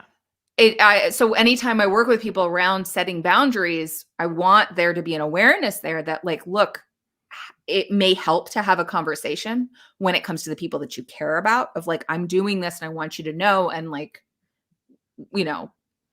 let's support that. But if you have people in your life who are not going to be supportive of that, that may be time to evaluate those relationships too. Absolutely. And Shaz said, and I wanted to bring this up, consent isn't saying no. Consent is saying yes to what is happening. You need to assume the answer is no until you ask the question and get a yes. That's exactly what it is. And that's not just with sex. Correct. So I think that's important. Like, that's also any interaction, like if you want to help somebody. Right.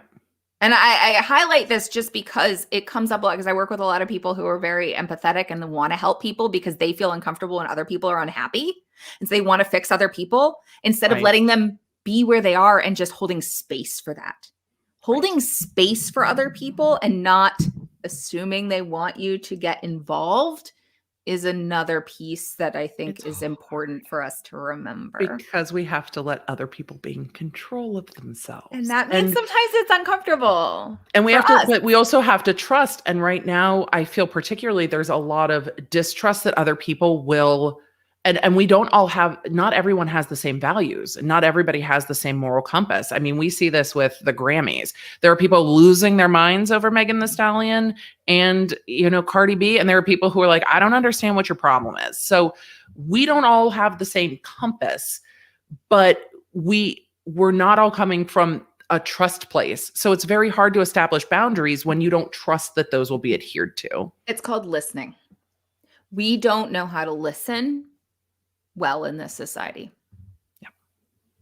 Says somebody talking. I always find it kind of ironic talking about when we talk about listening. I'm talking. But I think that's one of the big things of like we make a lot of assumptions, and and that's normal. Our brain's making us. Our brain likes patterns, so it tends to bucket things into where it knows they fit. Whether we like it or not, it's just doing that. And so being able to say, like, this is the pattern, whether it's an internal us pattern or a social pattern, like, where is this playing out? And what do I want to do with that? Right. Anna says, thank you for having these difficult discussions and explaining the nuances of this situation in a sensitive manner. So many need to hear this. And it's really, I mean, it gets back to what Valerie says, and I appreciate that, Anna. It gets back to what Valerie says is we can control us and our response to it. And when I talk about parsing information with the Dobrik stuff, there's a lot here to look at, like, what are the structures around this? How do people react to this? How do people respond to this? How do we process this? How do we feel about this? Because if you go online, there are people who are like, put David Dobrik in prison. I don't think that's a legal possibility, but people are really, really angry. And I understand the anger because the allegations are horrifying, but they are important. The fact that somebody had the ability to come forward and say, this was my experience, allows us to have the discussions around all the things that allowed that to be an experience, and allow David Dobrik to still be on his anti-bullying tour with, all these other celebrities. And we will see what comes from this, if there are consequences in society, or if it's brushed under the rug with, these are allegations and Dom did it, not him. And even though it was on his channel, he promoted it and he was kind of the head of this environment. Will he get a pass, or will it be a no? Power disparities happen not just in Hollywood, not just in employment places, but power disparities happen everywhere when we have groups of people. And how do we talk about these power dynamics? And then hopefully make others aware, like, look, David Dobrik's just a dude. But because he's a dude with 18 million followers on YouTube, he's a dude that has some power and a whole lot of money. So that changes the dynamic when he's engaging with people. And with great power comes great responsibility. And he wasn't taking that seriously. He was using that power to have people push past their limits, because we want to make David happy and we don't want to disappoint David. But this can happen in our own lives too, where we don't want to disappoint a parent, a friend, our children, our spouse. And that, I think we can see the different structures here and have a conversation about them in context where, because of YouTube, we have the video of what happened beforehand. We have the video of how he feels about it. And we have the video after, when all the guys in this, I didn't play, all the guys get in the car at the end of the vlog and are like, well, our friend Dom had his first three-way experience, and and one of his friends goes, going to jail. We're all going to jail. And they all start laughing about it. And I'm like, so there was awareness immediately after this. And everybody who watched that vlog, because that vlog I think had 10 million views when it came down, was like, that's so funny. But it's not. And it just, I think this is where it's so important to recognize, and I appreciate how you look at, this is what the legal system is. This is what, no, we can't just throw them in prison. That's not something that can happen. Yeah. But maybe is it something that should happen? What needs to be done? I mean, part of the issue isn't just these systems shutting things down. It's us. It's, what are we doing? What are we paying attention to? And also in terms of other people and the smaller circles of what am I afraid of doing? Are you surrounding yourself with people who are supporting you being your best self? Or Right. Are you surrounding yourself with people who are reaffirming you playing small because it makes them more comfortable? Right. And that's, I want to kind of say this again of that's my space. I'm not a therapist. And I just kind of want to repeat this for people who are joining. I'm not a therapist. I don't work in trauma. I don't have a trauma-informed training at this point, but I do very much care about honoring what's going on and looking at the real information and going, okay, so what do you want to do with that? Where is your power, and how will you engage that power? And so it's going, who do I want to be in the world? And what difference do I want to make? And what do I need to be able to show up as that person? And a lot of times it's having support from people who are encouraging you to do those things, Right. and put yourself out. It's having these conversations about systems and then being a community together to engage it and go, this is unacceptable, and we're going to do something else, or we're going to use our voice to speak out against this, or we're not going to pour our attention into this. Right. And we're going, we're powerful when we're together. And so we get to use our voice and say that this is unacceptable, and this is how I'm engaging, because we all internalize this too. We're swimming in this water, I think about I'll talk about environmentally. Let's hit all the topics. Environmentally, we're plastic is an issue. we've internalized all the microplastics. Like if you're swimming in a water full of microplastics, they're going to get into you. So are you, like where has that been internalized in the way that I judge other things? Where has that been internalized in the way that I engage? And what do I want to do about that? And am I surrounding myself with people who are supporting me doing that work? Or am I staying with the people who keep me in the space of what I already believe? Because our brains like to be right. So we tend to prove ourselves the echo right. chambering of social media is definitely a thing. And that's a topic. The echo chambering of social media is a topic for a whole nother day. But I do think we like to be supported in our beliefs. I think that one of my takeaways just from our conversation in this is one of the things we can all do is continuing to have the conversation. Even, I mean, there have been 2,500 of us all night on this. And I'm sure all of you don't agree with everything I say, everything Valerie says. We're not all meant to agree. We're just meant to listen and ask questions and have conversation. And I do my best to create a safe space here to do that so that questions are conversations. And if we can do that, when people speak up saying, these people have spoken up, instead of saying, well, why'd they wait so long to speak up? Saying, well, what do they have to say?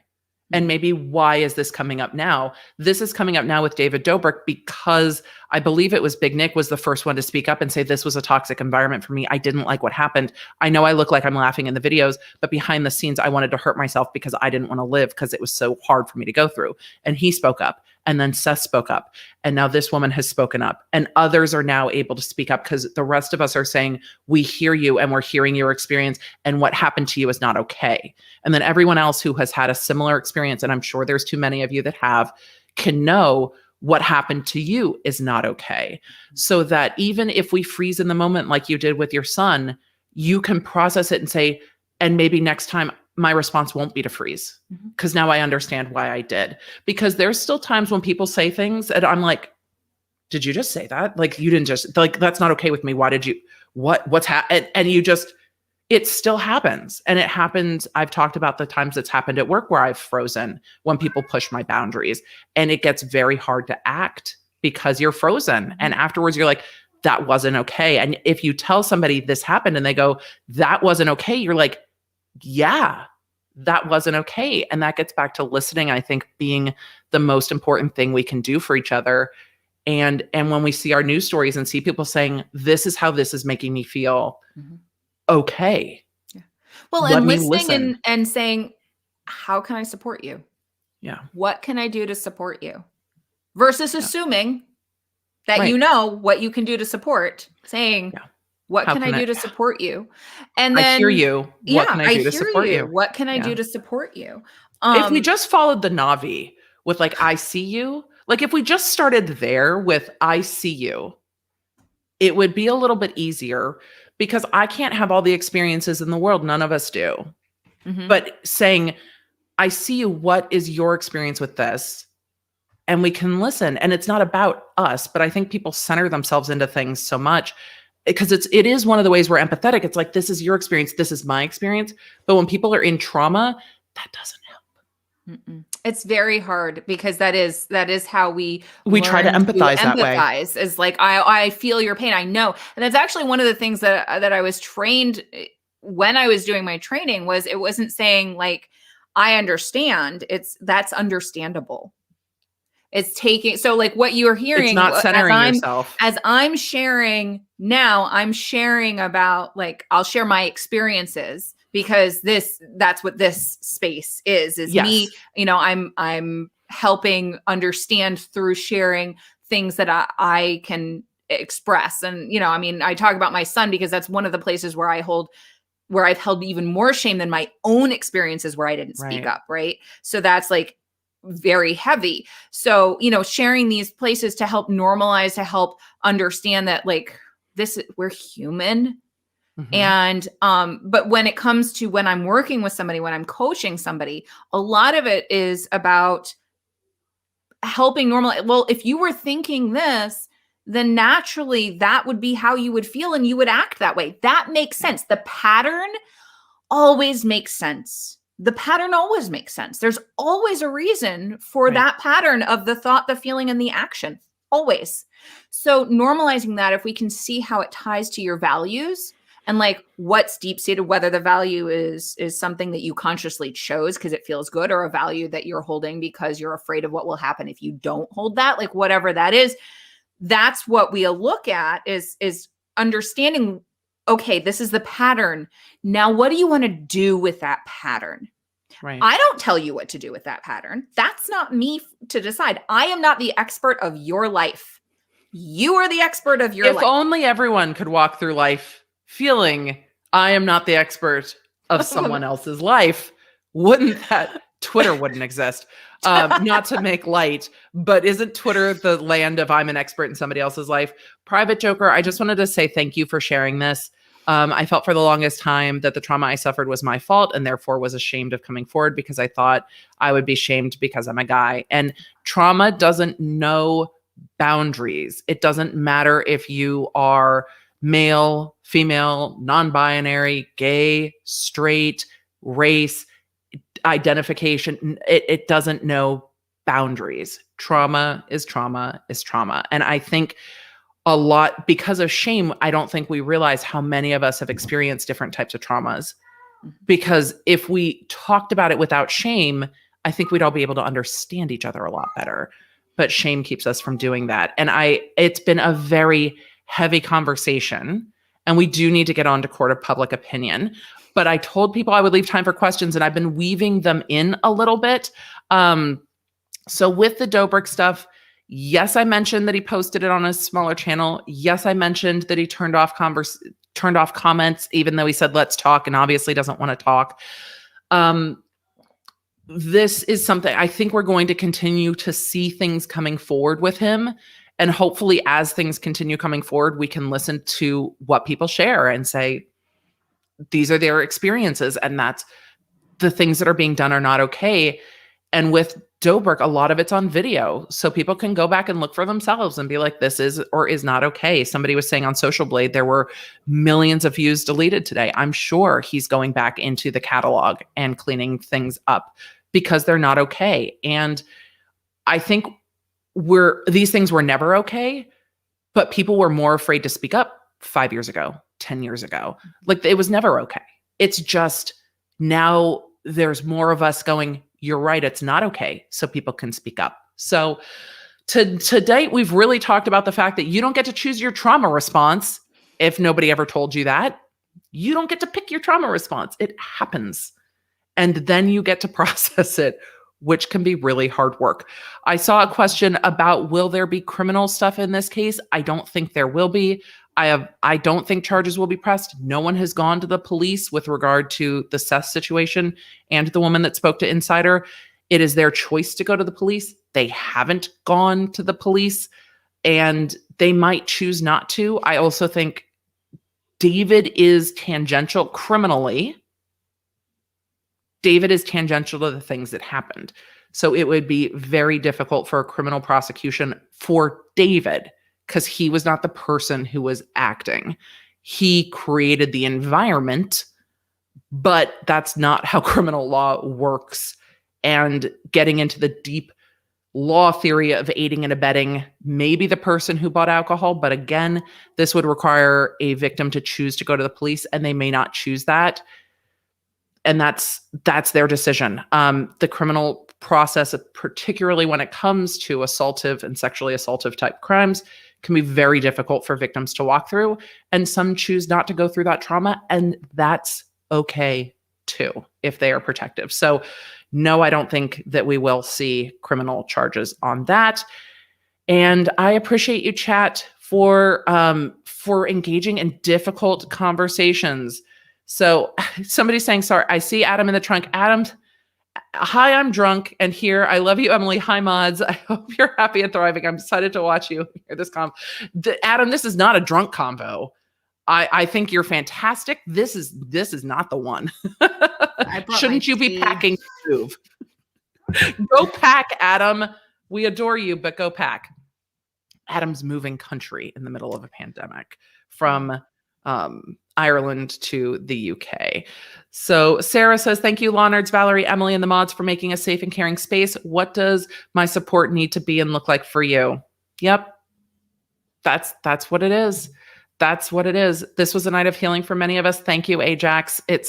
I know it's heavy, and I think heavy's okay. I know we kind of sometimes want to run away from it, but it's okay. Bridget says, my daughter is anorexic and dated guys. We were talking the other night about the number of girls with EDs who, quote, became gay. She said, yeah, we're all trauma gays. I'm like, I don't know your daughter's experience, but I think, again, trying to fit into the structure can lead us to overriding ourselves and what we know to be true about ourselves because we want to fit into the structure. I know I've overridden myself to fit into a lot of places, including a very male-dominated workplace. And I get it. And I get it. And I get it. You guys, I'm going to see if there's a few more questions that come in for me or for Valerie around this, and then we're going to move on to court of public opinion. Valerie, how does this feel in a live space with audience? We're going to see what Adam said. I just filmed a video on YouTube's protection of David and how he's protected to exploit young women, but those who call him out can't even get their videos published, and talked about your tweets. Oh, well, thank you for talking about my tweets. Hopefully you read what Roberto Blake said about the algorithm. You guys, okay. On the Twitter today, I talked about this because Adam brought it up. Ethan Klein, H3 brought it up, and there are videos getting demonetized talking about David Dobrik, which is very interesting. And so the question I asked was, is this happening? Is YouTube protecting this? And Roberto Blake, who's a great creator here on YouTube, brought up the fact that the algorithm is responsive and learns. So if the algorithm is learning that the conversation tied to this person is around these topics that are sensitive, it's going to connect the two and start wiping things. And if you guys haven't read through that whole Twitter thread with Roberto's conversation of the algorithm isn't, quote, protecting David. It's connecting the topic to sensitive topics and then suppressing it. But the effect is that it protects David. So this is the issue with AI that was not created with any kind of like morality and stuff. yeah. Like, it was not like, oh, if this, then these are the potential repercussions. It's like, this is a great idea. Let's do this thing. Yes. And there's a lot it's of like, oh, this is a sensitive topic. This sensitive topic might not be right for advertisers. Not that people don't need to hear it. It might be not right for advertisers. So if this sensitive topic's not right for advertisers and it's tied to this person's name, then we need to suppress all these videos talking about him. Because if they're talking about him right now, then they're obviously talking about these allegations, and these allegations involve SA and RAPE. So therefore, all of this needs to be suppressed because AI.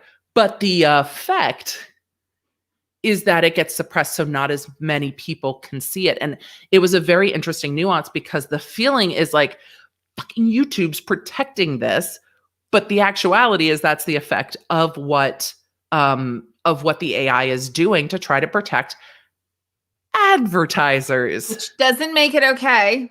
Doesn't And make it is it okay. something that needs to be addressed. It's an interesting, it's the awareness is interesting. It's like, oh, you're protecting advertisers. The effect is that it is also protecting this creator from criticism. Yeah. And then I think the fame dynamic allows for people in positions of power to get away with things, but that's not just fame, and that's not just this. Adam, read through what Roberto Blake said. Check the thread. Roberto's fantastic. Read through what he said, because the effect is the same. Mm-hmm. It's the intent. It's not the algorithm's intent is to protect advertisers, but protecting advertisers in this situation involves suppressing the bad acts, legal term, the bad acts of this. And another time we'll talk about the AI in Google and the AI in Facebook, like the early AIs talking to each other and making their own language, and then those programs having to be shut down because nobody could control them anymore. And the fact that I think they're running the web, free like Jarvis. But not AI's like Jarvis, because Jarvis had a moral compass and he is awesome. It's fair. Jarvis did have a moral compass and he is awesome. Did you watch WandaVision? Oh my God. That was so well done. I don't know if I've ever seen a show like they actually dealt with grief actually not trying to be like, oh, somebody was controlling her or whatever. Like, but like they dealt with it. And Yeah. I mean, totally. One of my favorite lines also was at the end, I think it's maybe the last episode or something, but there was a line where I don't need you to tell me who I am. This goes back to what we just talked about with, other people. Yeah. We don't need other people to tell us who we No are. one is And the it's not our expert job of to you. tell other people who they are. Yeah. Our job is to listen. Yeah, our job is to listen. Why do you think David has lost very little over these situations, Georgia Peach? I don't think we're at the end of this. So I don't have an assessment of it yet. I don't think we're at the end of it. We won't spoil WandaVision, though we could have a conversation of how long spoilers Just saying, it's really amazing. And you I don't like shitting on people. You don't shit on people. Don't shit all over yourself. Try not to shit on people, but like, you should watch that. Yep. So Anika asked a good question, and then we're going to palate cleanser and do court of public opinion. But I did say we'd have some time for questions. How can YouTube, the platform, hold David accountable at this point? YouTube has to decide if they want to hold him accountable and if it's their responsibility to hold him accountable, or we as viewers hold him accountable by stepping away from his content. Demonetize his channel as a whole, suppress his channel. It feels like it's going to be hard to undo the platform they've given him. I mean, the thing is YouTube, when we talk about platforms, it's like, what would be ideal is if the platform's just the platform and it doesn't regulate at all, right? It's just the platform. And if people act like assholes, everybody's like, we're walking away from this. Obviously, we know that doesn't work. The platforms have some regulation in them, and some creators are premium and some are not. And some things hit the algorithm different. And there's all this that goes into it. So then it's how much is YouTube responsible for regulating what other people want to watch? Is it our responsibility to say, this isn't okay and I'm stepping away from this creator? And then advertisers will be like, oh, well, this creator's not getting any views, so it's not worth our time. And then it just kind of moves away. Or is it YouTube's job to say, okay, this person created this environment. Do we take away that environment? I don't know what the platform responsibility is because I haven't walked all the way through that conversation.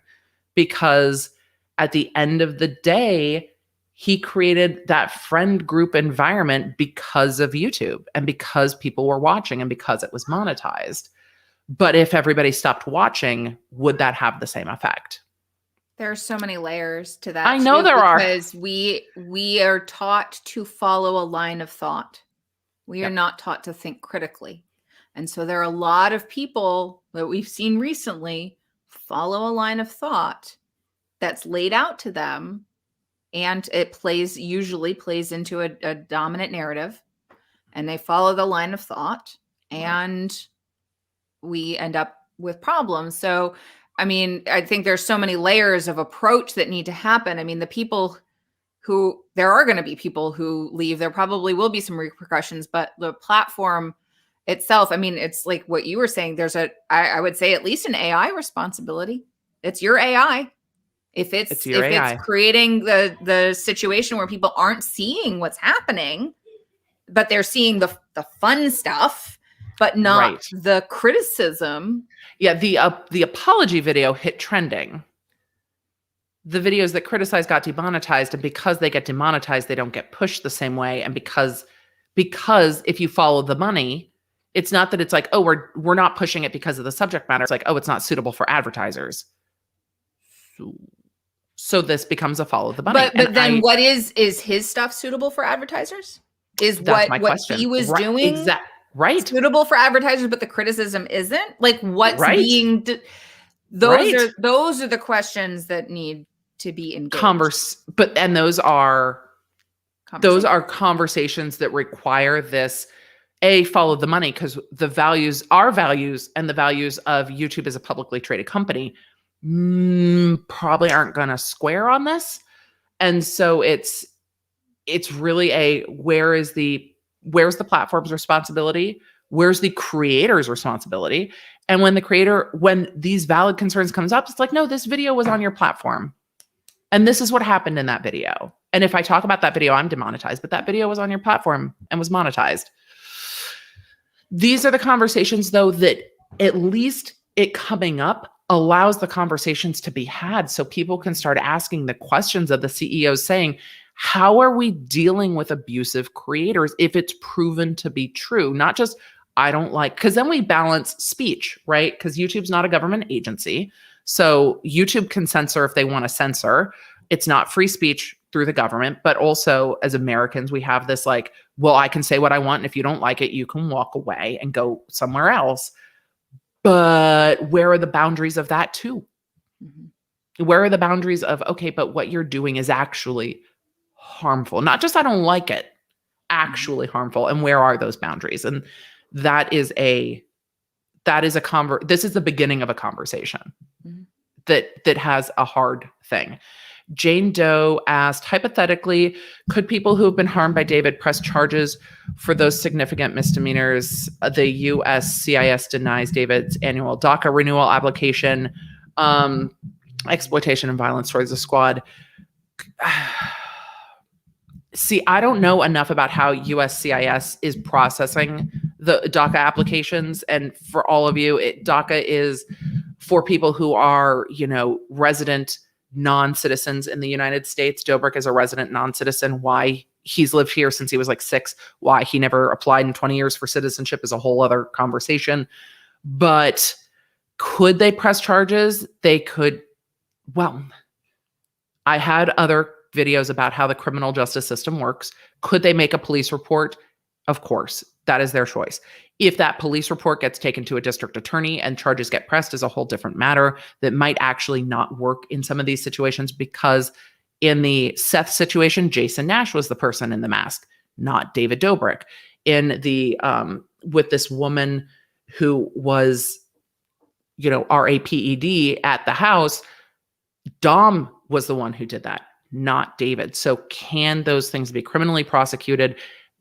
Towards David becomes a much harder discussion. Could they pursue civil, intentional infliction of emotional distress for recording it and putting these videos up? Yes, I think civil becomes the avenue for that. But we also know that our criminal system does not fix everything that goes wrong between people in our society. And there are boundaries to that. So to get background, don't think pressing charges is going to be necessarily the way that this goes. With regard to his citizenship, I don't know every in and out of how that gets approved and not approved. Could people go after him civilly for the damage that he's done to them as a person by being the one uploading it and editing it? Sure they could. And we've talked about that. Last questions. Twitter seems to be very toxic, but do you agree in the last couple of years, the YouTube community has been out of their minds?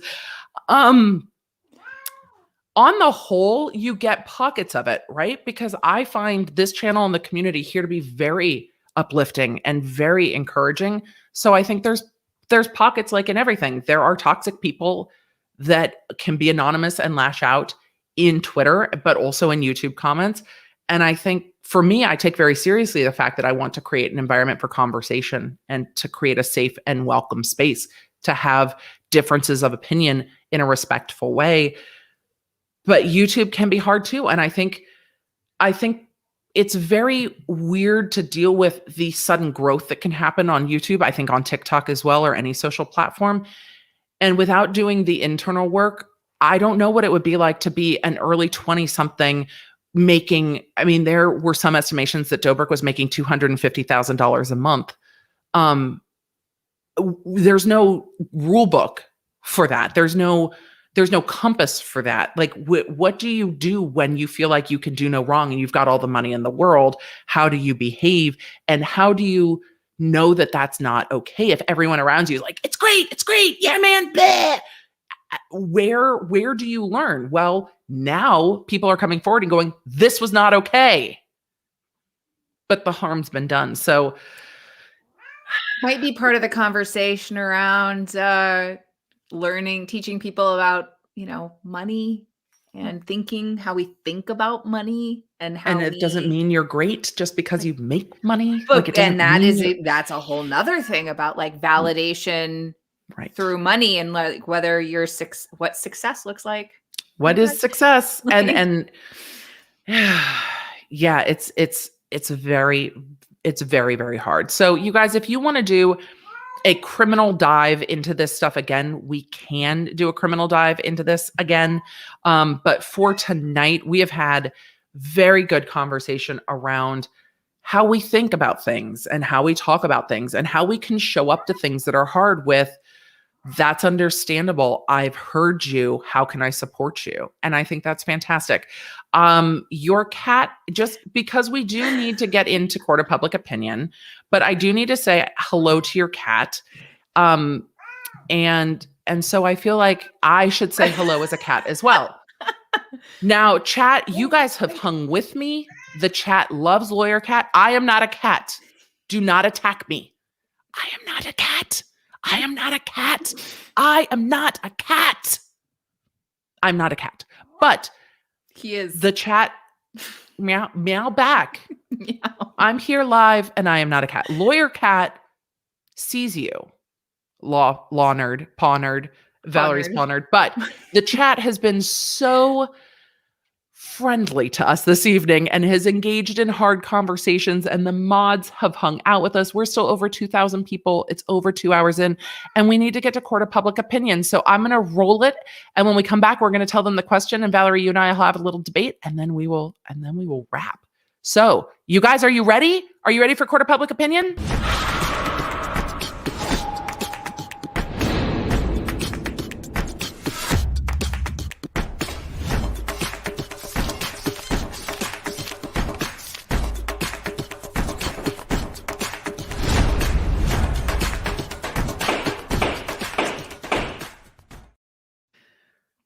So we chose hard topics, and my camera still looks wonky. Sorry, you guys. That's why my camera looks wonky. There we go. She's back. Valerie, I reached out and said, all right. Oh, the law nerds would love to know what your paw nerd's name is. Have we talked about your cat's name? This is Jay. He had a brother, Silent Bob, who did not do well with us having children. And so he went to a friend to live a happy life. You had Jay and Silent Bob. They weren't supposed to be here today. We had Jay and Silent Bob. Obviously, Jay likes to talk. Silent Bob was a little heavier set and quieter. They both really liked their catnip. Michael says Jay likes his catnip.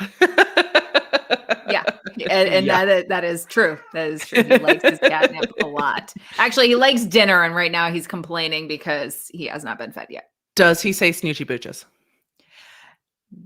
Can we work on it? Well, I'll work on it. He's old. He's like 17, so I don't know if I can get into. I love Jay and Silent Bob. Oh, when I say Valerie and I are nerds, we nerd. Oh, yeah. We nerd together. We talk about the things I think we talked a little bit about Taylor Swift's Evermore and cosplay and LARPing and Valerie is well experienced. If you think nerd, I'm like, I love nerding out around brains. I like nerding out around systems. I like nerding out around like other nerdy stuff, like comic books and Ren Fair. Yeah. And I'm pretty much, I may not look super nerdy, but you won a nerd in disguise. Didn't you win I cosplay? Yeah. At Dragon Con in 2003, I won the Dawn Lookalike contest. So, yeah. And I had about 40 pounds of armor on. It was a lot. But yeah, it was pretty awesome. So because I still have the armor too. I love that you still have the armor because Valerie and I are nerds.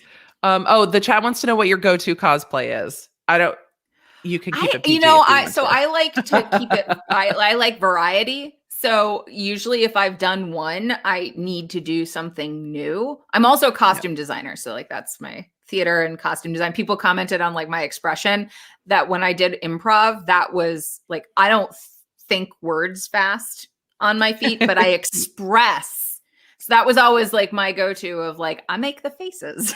Mm-hmm. I react. And now I help people with their reactions. But you're in theater. Your husband's in theater. My husband is in theater. Yep. Yeah. Now he works on helping design theater spaces. So that's So yeah, I mean, I've done, I don't know if I have a go-to. I did Neo and Trinity a while ago, and Love. the Trinity's my Princess spirit animal. Bride. Yep. I have several like waiting that I would like to do. Like Aragorn and Arwen. Really want to do. I feel Love. like I've hit the age where that would really work well too. Yes. So that's one of them.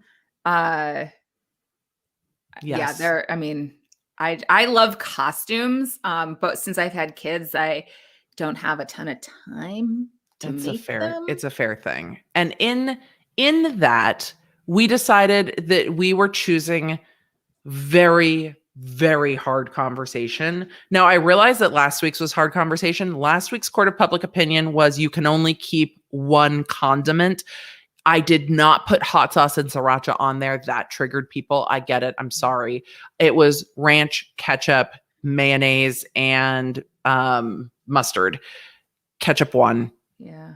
People are annoyed with the way I say ketchup. I get it. I've heard you. I say ketchup, not ketchup. It's whatever. I mean, I'm in Chicago, so ketchup is a little bit like, but I'm still into ketchup. So you get it. See, it's a thing. But I would have gone with hot sauce. I mean, and hot sauce didn't make the list because it was keep one of the condiments. We're going to have to do an international one, though I did say, like, anyway, because we got to get brown sauce and HP sauce. There's other sauces.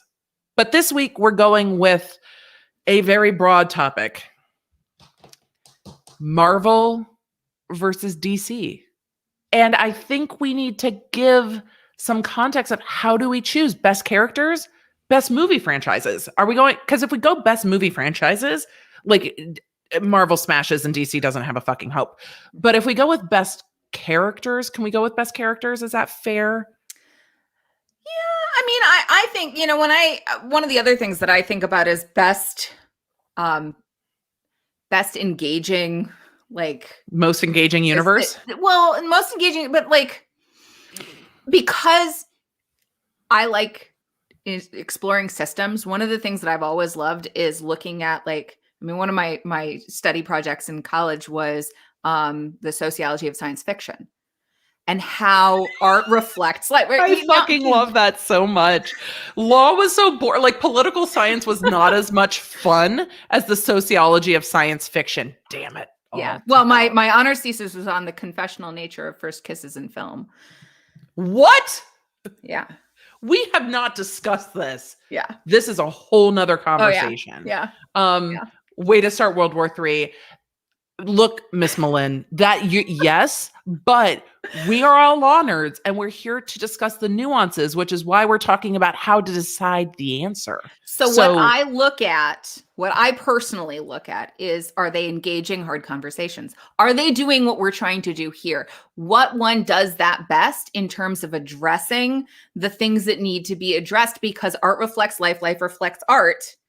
And so whether it's comic book form or movie form, like, which franchise is doing the best job engaging conversations and shifting paradigms? So for you, best hands down Marvel. I mean, that's not even a question in my mind, but I just thought I would be difficult. But no, it's because part of court of public opinion is how do we determine best? Mm-hmm. Like, what is the best? Is it the best movies, the best characters, that Stanley is king? Like, how do we define best? And I think that's a really important part of this too, is when we go to court of public opinion, what's the definition? Like, mm-hmm. what means best? And so I think for each person, it has to be, okay, well, is it that I like the movies the best? I'm most familiar with the universe. I like the characters the best, female representation, diversity. Like, how do you define best? And still at the end of that, you come up with Marvel, because Marvel. But I mean, I just like everything that you listed. Now, one, I do like to I want to emphasize, like, the fact that that's a question of, like, how do you define best? It's so key. And we don't do that enough in general in our life. Like, yes. What's enough? If you don't define enough, you will constantly chase enough. You need to just define enough. And so I love that that's a question. But again, like you said, but that's all the question that has to have is all of those. that's the question we have to have. How do we define Yeah. what the answer is for ourselves? And that's why I love doing the court of public opinions. How do we define what is best for us? Because when we do court of public opinion, some people are going to be like, Marvel's the one I'm familiar with because I'm not that geeky. And, I love Avengers, or I was introduced to Guardians of the Galaxy and the music was best and Chris Pratt. Like, or you've got all the Chris's in the Marvel movie universe. You've got Hemsworth and Pratt, and there's another one that's escaping me at the moment, but it's really, how do we define best? Chris Evans. Evans. Captain America, come on. Yes. Sorry. I never liked Captain America until he played Captain America. And then I was like, oh. Captain America won me over because there's moments with Cap, but we use Cap in our family because there's times when my kids will look at me and be like, language, which is directly from Avengers. Yeah. But I think, was it Endgame where Cap is like, this is America's ass. Like he's seeing himself passed out. He's like, that's America's ass. And I'm like, that is one of my favorite movie moments across the Marvel universe. But also, when you look at the DC universe, it is, DC has Superman and DC has Batman and DC has Wonder Woman, but Marvel has Black Panther and Captain America and Guardians of the Galaxy, and the movies are way fucking better. DC got super fractured. And they now have the X-Men and that Deadpool. Maybe they'll do it right this time. Oh God, they keep fucking up X-Men. I'm so hopeful. I love the direction they've gone with Spider-Man. Like the direction they've taken the Spider-Man series. I'm like, we finally have a great, engaging Spider-Man series. And, Zendaya. Like, yes. Yes. People are like, the one I watched was Doctor Strange. Doctor Strange is amazing. And Doctor Strange. Why is Benedict Cumberbatch hot? Why? Is there a why? He is. But I don't know why. Sherlock. Didn't they do this whole thing? I think it's the brain thing. It's the same thing with David Tennant for me. Totally not my type, but totally my type. God. My husband kind of looks a little bit like. Yeah, I can see that. Both. David Tennant, smart, nerdy, dark hair. David Tennant, Benedict Cumberbatch. Yep. Married a man with 1,000,000 degrees. But when we went to go get when we went to go get driver's licenses, I asked him, I'm like, can you put together the list of everything we need for real IDs or whatever? And he's like, yeah. We get to the place because they're separate in Tennessee. You grew up in Tennessee. The license plate place and the driver's license plates are different places. California, not the case. So we do the license plates and we go to do the driver's license. And my husband's like, oh, I don't have our passports. We need to get real IDs. And I'm like, you have 9,000 degrees of everything. Hundreds of thousands of dollars of education. You are one of the smartest humans I know. What has happened? He's like, I didn't follow a list. I'm like, oh my God. Okay. Anyway, husband. This is smart. That's a good example of how you can be really good at some things and not really good at other things. And you're still lovable. And you can still be lovable. You don't have to be good at everything to be lovable. Yes. I have friends from the DA's office because Sherlock was out when we were DAs, and they still send me the GIF with Benedict Cumberbatch popping his collar and shaking out his hair. Every now and then I will just get a GIF of him looking all sexy and I'm like, "Ooh, hello today. Thank you." Oh my God. The popped collar thing though. My husband and I went to Europe years ago before children. And that was we started taking pictures of everybody we saw with popped collars.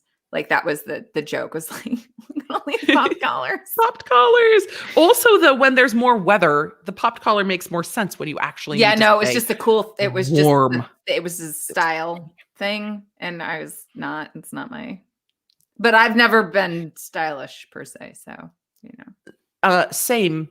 And now I just get to wear my merch because not stylish per se.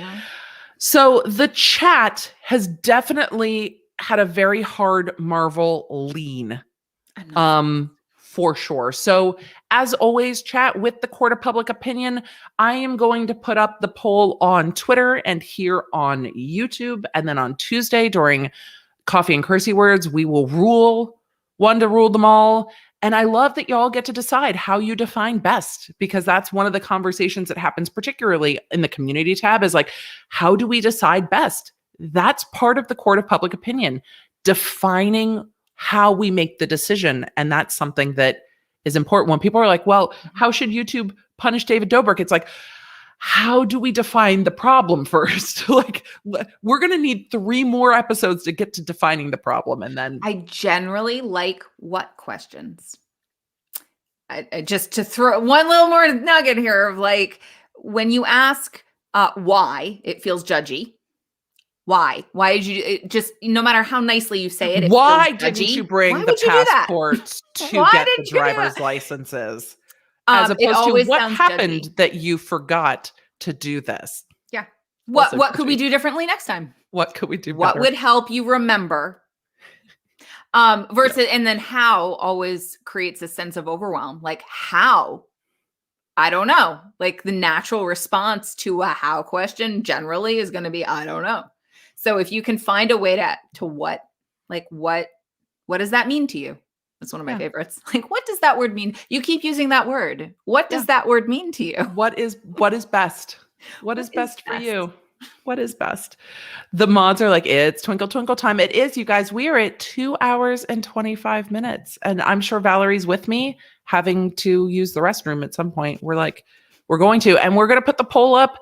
Katrina's like, Aquaman, I get it. We've wrapped up 7 times. So I feel like nobody has been denied traditional Emily wrap-ups. And now we're wrapping up. Yes, you have another wrap-up. Go, Valerie, go. Oh my God. So the Wonder Woman, like, Aquaman was cool and fun and just like fun. But like Wonder Woman, I loved the first movie. But when they made her character dependent on a dude, and he's the one who had to tell her to move on, and she's still like pining after Pine, you know, like, I'm sorry. Yep. No, because that's not Wonder Woman. Wonder Woman is a badass, and she don't need a man. That I have stuff. Anyway, you have stuff with them taking Wonder Woman's well, just power, how Amazonian badassness, taking women's power and making their power dependent on their emotions about a man. I'm sorry. That is a hard stop. Don't say I'm sorry. Just be like, I'm fucking out. Sorry. I'm not sorry. I'm falling into it. I am not sorry. That is a hard stop for me. Hard stop. I think it's totally appropriate to have emotions, but don't make her power dependent on how she feels about a man or what a man did to her. This is my issue with Zack Snyder. We'll be interested. I got into it with some people on Twitter. Like, don't get into it with people on Twitter. We can't fight over feelings on Twitter. When we fight over feelings on Twitter, we all lose. Though sometimes you want to on Twitter. Sometimes we want to clap back and just be like, you're wrong. I want to too sometimes, and I don't. I process it myself. You process it. I process it sometimes Valerie and I process it together. It's like, sometimes you're like, I want to fight because I'm right, but it doesn't do us any good. I like the question of how important is it? And what's my purpose? What? Yep. What is my purpose in this? And anywho. Nobody could beat Linda Carter's Wonder Woman. Linda Carter is a badass. We can stan. Exactly. Never need to lean on a male character and make them dependent. I think we need to tell all different kinds of stories instead of just retelling the same one. I want to see her fight Zack Snyder. Valerie, I think Valerie wants to see it too. I would watch that. You're like, I would watch it. I'm a pacifist. I would watch it. Thank you so much, Law Nerds, for being with us tonight. If you need anything, I haven't shouted out all the places. Valerie, will you let them know where to find you if they want to learn from you, work with you, follow you, listen to the podcast, all the things? It's in the description below, but please let everybody know. So you can find me at valeriefriedlander.com, which is my website. I primarily hang out on Instagram more than Twitter. So like you'll find me, I'm sporadically in Twitter and I go, I run away. This is an Instagram. So I'm more on Instagram, and you can find me at Unlimited Coach Val. And that is where I am. Those are And then my podcast, which is unlimited on most of the platforms. Yep. So you can catch me there too. Perfect. Thank you so much for joining me tonight, Valerie. I think this was a fantastic conversation. I know the law nerds are going to be like, can we have Valerie back? I'm already saying it in the chat. When can we have Valerie back? We will absolutely have Valerie back to help, to help engage difficult questions. Because again, our training is very different. And a lot of my awareness comes from someone else, Valerie, in my life, saying, that this works like this. And I'm like, no one has ever said that to me. It's like when you learn that the arrow on your car points to the side of the car your gas cap's on, and you're like, why did nobody tell me this my whole fucking life? Wait, what? Yes. What? Yes. Where your gas gauge is, there is a little arrow that points one way or the other. And when you're looking at it, that's the side of the car the gas is on. So when it shows the little gas icon, there's an arrow. Sorry, I have to go and look at my car. Because why does nobody tell us this shit? Just like, why does nobody tell you you don't get to choose a trauma response, so it can't be wrong. You don't get to choose. But yes, okay, look, the chat is like, what the hell? Yes, 7 wrap-ups. I know. Gas. I'm going to show you a picture. I'm pulling it up on Google because there's an image of it and it will show. So, okay, here, I'm going to share screen and then we're going. I swear this is our 12th wrap up. I love you all. Thank you, mods. Can you thank the mods for hanging for a super long ride this evening? So look, on the gas cap, there is this. The arrow is the side that your gas is on. So that means what side the gas is on. So you know where to go. So you never have to guess. So if you're in a rental car, it's like the gas is on that side. What? It just tells you. That makes so much sense. But no one ever tells you this shit. No, they don't. This feels like, my parents, when you're 16, driver's ed never says, by the way, that's how you know what side to go on. Nobody says. So yes, there will be an indicator on most. That one it's that way, that one it's pointing that way. There will be an indicator either with the handle or an arrow. Wow. There you go, people. That's why we have conversations, because we learn shit from talking to other people. Totally. Jay agrees. Okay. All right, now feed Lawners. me. Do the likey things, do the YouTubey things, do the subscribey things. Go follow Valerie, follow her amazing podcast. Hello, Passenger Shaming. Good to see you, girl. Love you the most. We're out. Good night, you guys. Thank you. Connect with me everywhere. I'm at the Emily D. Baker. If you guys want to join the text, just text Emily.com. If you want to join the channel, lawnerdsunite.com. Happy to have you. Support what we do here on the YouTube